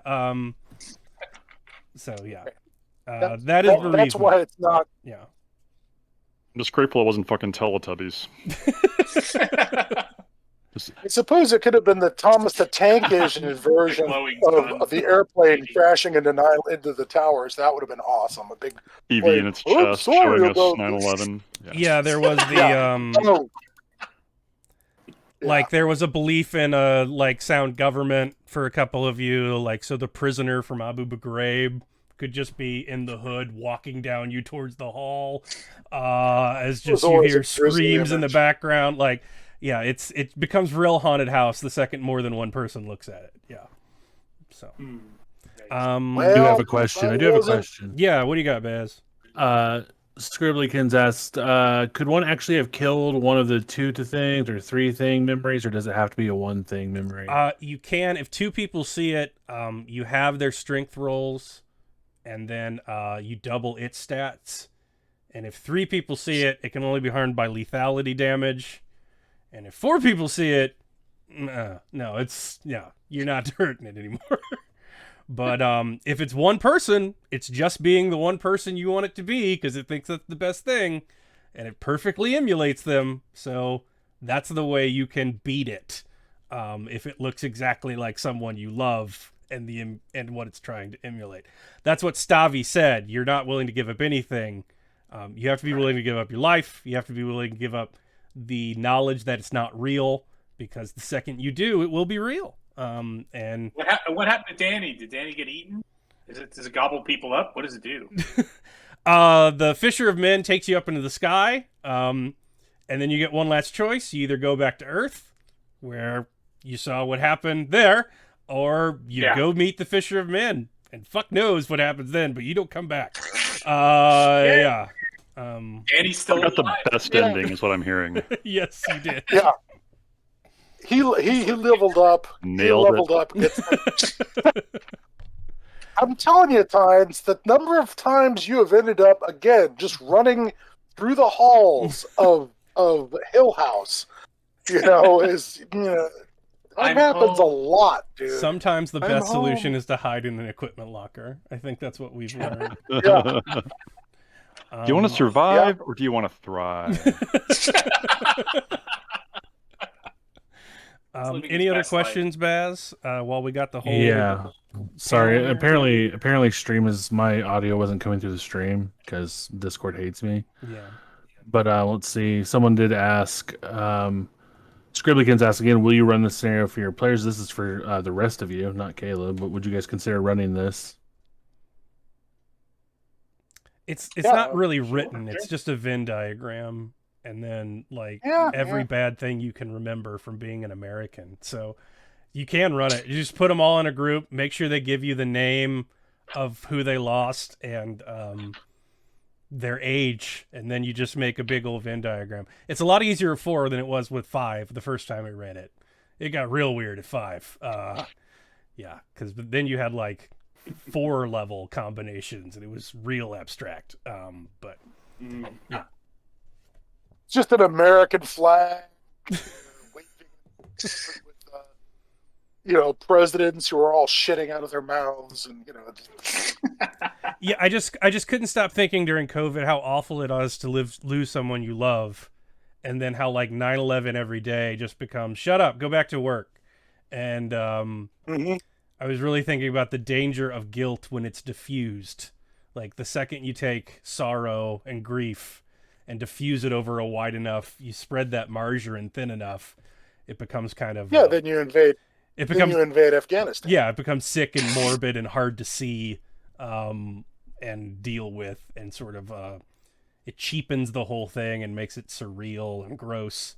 And so I wanted to make that, but a monster. So yeah, that's from No Security. That's the Kulexi Shi, or the marionettes. I wrote that before I started working for Arc Dream, and so I just wanted to run that for you guys. So Cool. any other questions, Baz, before we let people get back to their lovely Saturday? Yeah, one person asked any changes that the Mad Cow Say Moo says, any changes that they would make to the scenario that you would like to see different, maybe, about it? Oh yeah, You mean questions, us? comments, reactions. Yeah, players, get in here. No, I liked it. I thought it was fun. It sounds nice and contained, and it looks like reminds me of a con scenario. So it feels very like you can just kind of run it in one go and it's all encapsulated and pretty simple to set up. But I like the monster. I like the book. It's fun. Cool. Thank you. It's I find the 10 Little Indians scenario where it is actually less of a problem the more successful it is. Very interesting. It's sort of the opposite that we get in most monster stories, where it gets more powerful the more victims it consumes, the more success it has against the group. It's actually becoming less effective. And again, Dennis closing the door and locking himself in, it's just hilarious. If it had been down to the two of us, we could have very easily failed. It's really a scenario about who wants to take the worst sanity hit their character's ever going to receive. Like, it's a scenario about, like, oh, I get to go home and remember shooting my daughter in the face for the rest of my life. Like, it's so close. I came so close to my character losing it like half a dozen times. Like, every roll was a fail. Every scene was significant. It was like terrible, but it was fun having this, engineer running around who obviously doesn't know how to deal with any of this. My favorite trope is the horror movie guy who's absolutely not going to survive but makes it to the very end, and that was you. The final girl no one wanted. What's does the storm have any other supernatural aspects? I mean, can you literally drive out through it and possibly wreck your car and freeze to death, or is it going to be going to be horrible? It just gets worse and worse. It's just trying to isolate you. Yeah. If you've gotten in a car, it says what he's trying to do is it can't really see us until you teach it to, and so that's what he was doing by tracing it. He was giving it an area of operation in which it could make whatever matter it needed to make to give you what you wanted. Sadly, I when he went around past the window twice, I was like, well, that's it. That's the end of the signal. We're done. No, he wasn't tracing anything. He was looking at the storm and excitedly running around because it fucking worked. Well, I thought that was the last loops of I thought that was the last patterns of the ritual that would just. Oh no, that's the other. It's done by the time you show up. He's just waiting to see if he did. Okay. It right. Yeah. So. Okay. Mm-hmm. I might add to this only that the storm isn't necessarily. I don't know, maybe it's a cliche to have it be a fucking bubble. So you drive towards one side and you end up in another, you end up back at the other side. I mean, as long as we're warping reality this much, the storm is almost too mundane. And because it's so mundane, I can certainly see people pushing through it. Either can they push past the storm, or will they just the car freeze up and they're stuck? The first time I played it, I believe it was Burke, my friend Burke. He forged out until he got frostbite, and he barely got back alive. So like he was basically gone for 4 hours, and he comes back to whoever's left alive, looking like the survivor of the terror, just icicles and skin peeling off. So yeah. It can be really anything. It's really just there to keep it isolated because it's a one shot. Yeah, it's a con scenario. Yeah. Oh, of course. I want it to be isolated. I'm just saying, is the ice storm enough? How far out does it extend? Does it simply continue to extend as the players try and get out of it? Or, do you need something more than I made yours more abstract. If I wrote it down, I could decide on something, but I'd probably do it like the heart or something. Like, it's fucked up down there. For whatever reason, they're not leaving until they figure out how to do this. Right. I'd let you do whatever you feel comfortable with if I wrote it down. But again, if I wrote it down, I'd have to do it with pre-gens because there's just too much work when you let people make their own characters. I'm just remembering a couple of Dennis-proof scenarios that turned out not to be Dennis-proof because he is adept at flight. I mean, he was Pagan Publishing's freestyle fleeing champion, the number one fleer for like 5 years straight. Yeah, 5 years in a row. Number on his back, and then he's off. Crow killed me every time though. Like I could never escape Crow. Well, I can remember a snowstorm that Blair hiked out of and was the only survivor because Crow would say, "Fine, roll luck if you," and he rolls an 0-1. It's like, fine. Everybody else dies. He did that to us in Brazil once, where we're trapped in the Brazilian rainforest, and Blair convinces everyone that we should just follow the river to a river to a river and get out of the. And the result is we all roll dice. He rolls an 01. The rest of us die of fever in the jungle. So if I'm playing a DG agent, it's a thing. But if I'm playing I'm a systems engineer, Frontier Cable Systems, and I see Jesus busting through a window, I know what I'm doing, and it's not like, give me an axe, I'm gonna go fight Jesus. Like, I'm getting the fuck out of here. There are two types of people: one who runs when Jesus busts through the window, right, and one who grabs an axe. Yeah. Just like Donald Sutherland in not Donald Sutherland, Donald Pleasance in what was that Carpenter film where he's the priest with a fire axe? Yeah, Donald Pleasance and everything. He's also a psychologist with a revolver. Yeah, that was it. The Prince of Darkness. Nothing better than Donald Pleasance dressed as a priest with a fire axe beheading the Antichrist. All right, so I am going to take next week off, streamers, because I have been running a lot of Delta Green. But thanks to you and all your subscriptions and donations, we are at affiliate status, and we made it in record time, so that is great. I'm really thrilled with how this has gone. If you've yet to do so or yet to hear about it, you should definitely go back. The Delta Green, the Conspiracy Kickstarter. I don't know what we're up to since we've been playing, but it was 320 something last time I checked. 325, 593, which is amazing. Yes, that is so good, so cool. We unlock another stretch goal at 330, and I will be working on that as well. I've already started work on the books, and I'm really excited to be part of the project. And I just want to thank everybody for letting me help with that. I have one more question that I want to hit me with address. Mr. Alex Reynolds asks, or states more, just says, please tell us these Founder games are going to be a regular thing. I think the four of y'all were very well received today. Oh, cool. Yeah, I'd love it. I would love to be walked through a scenario by some of the ancient masters of the art. Yeah. Can I run? I'll run stuff next time.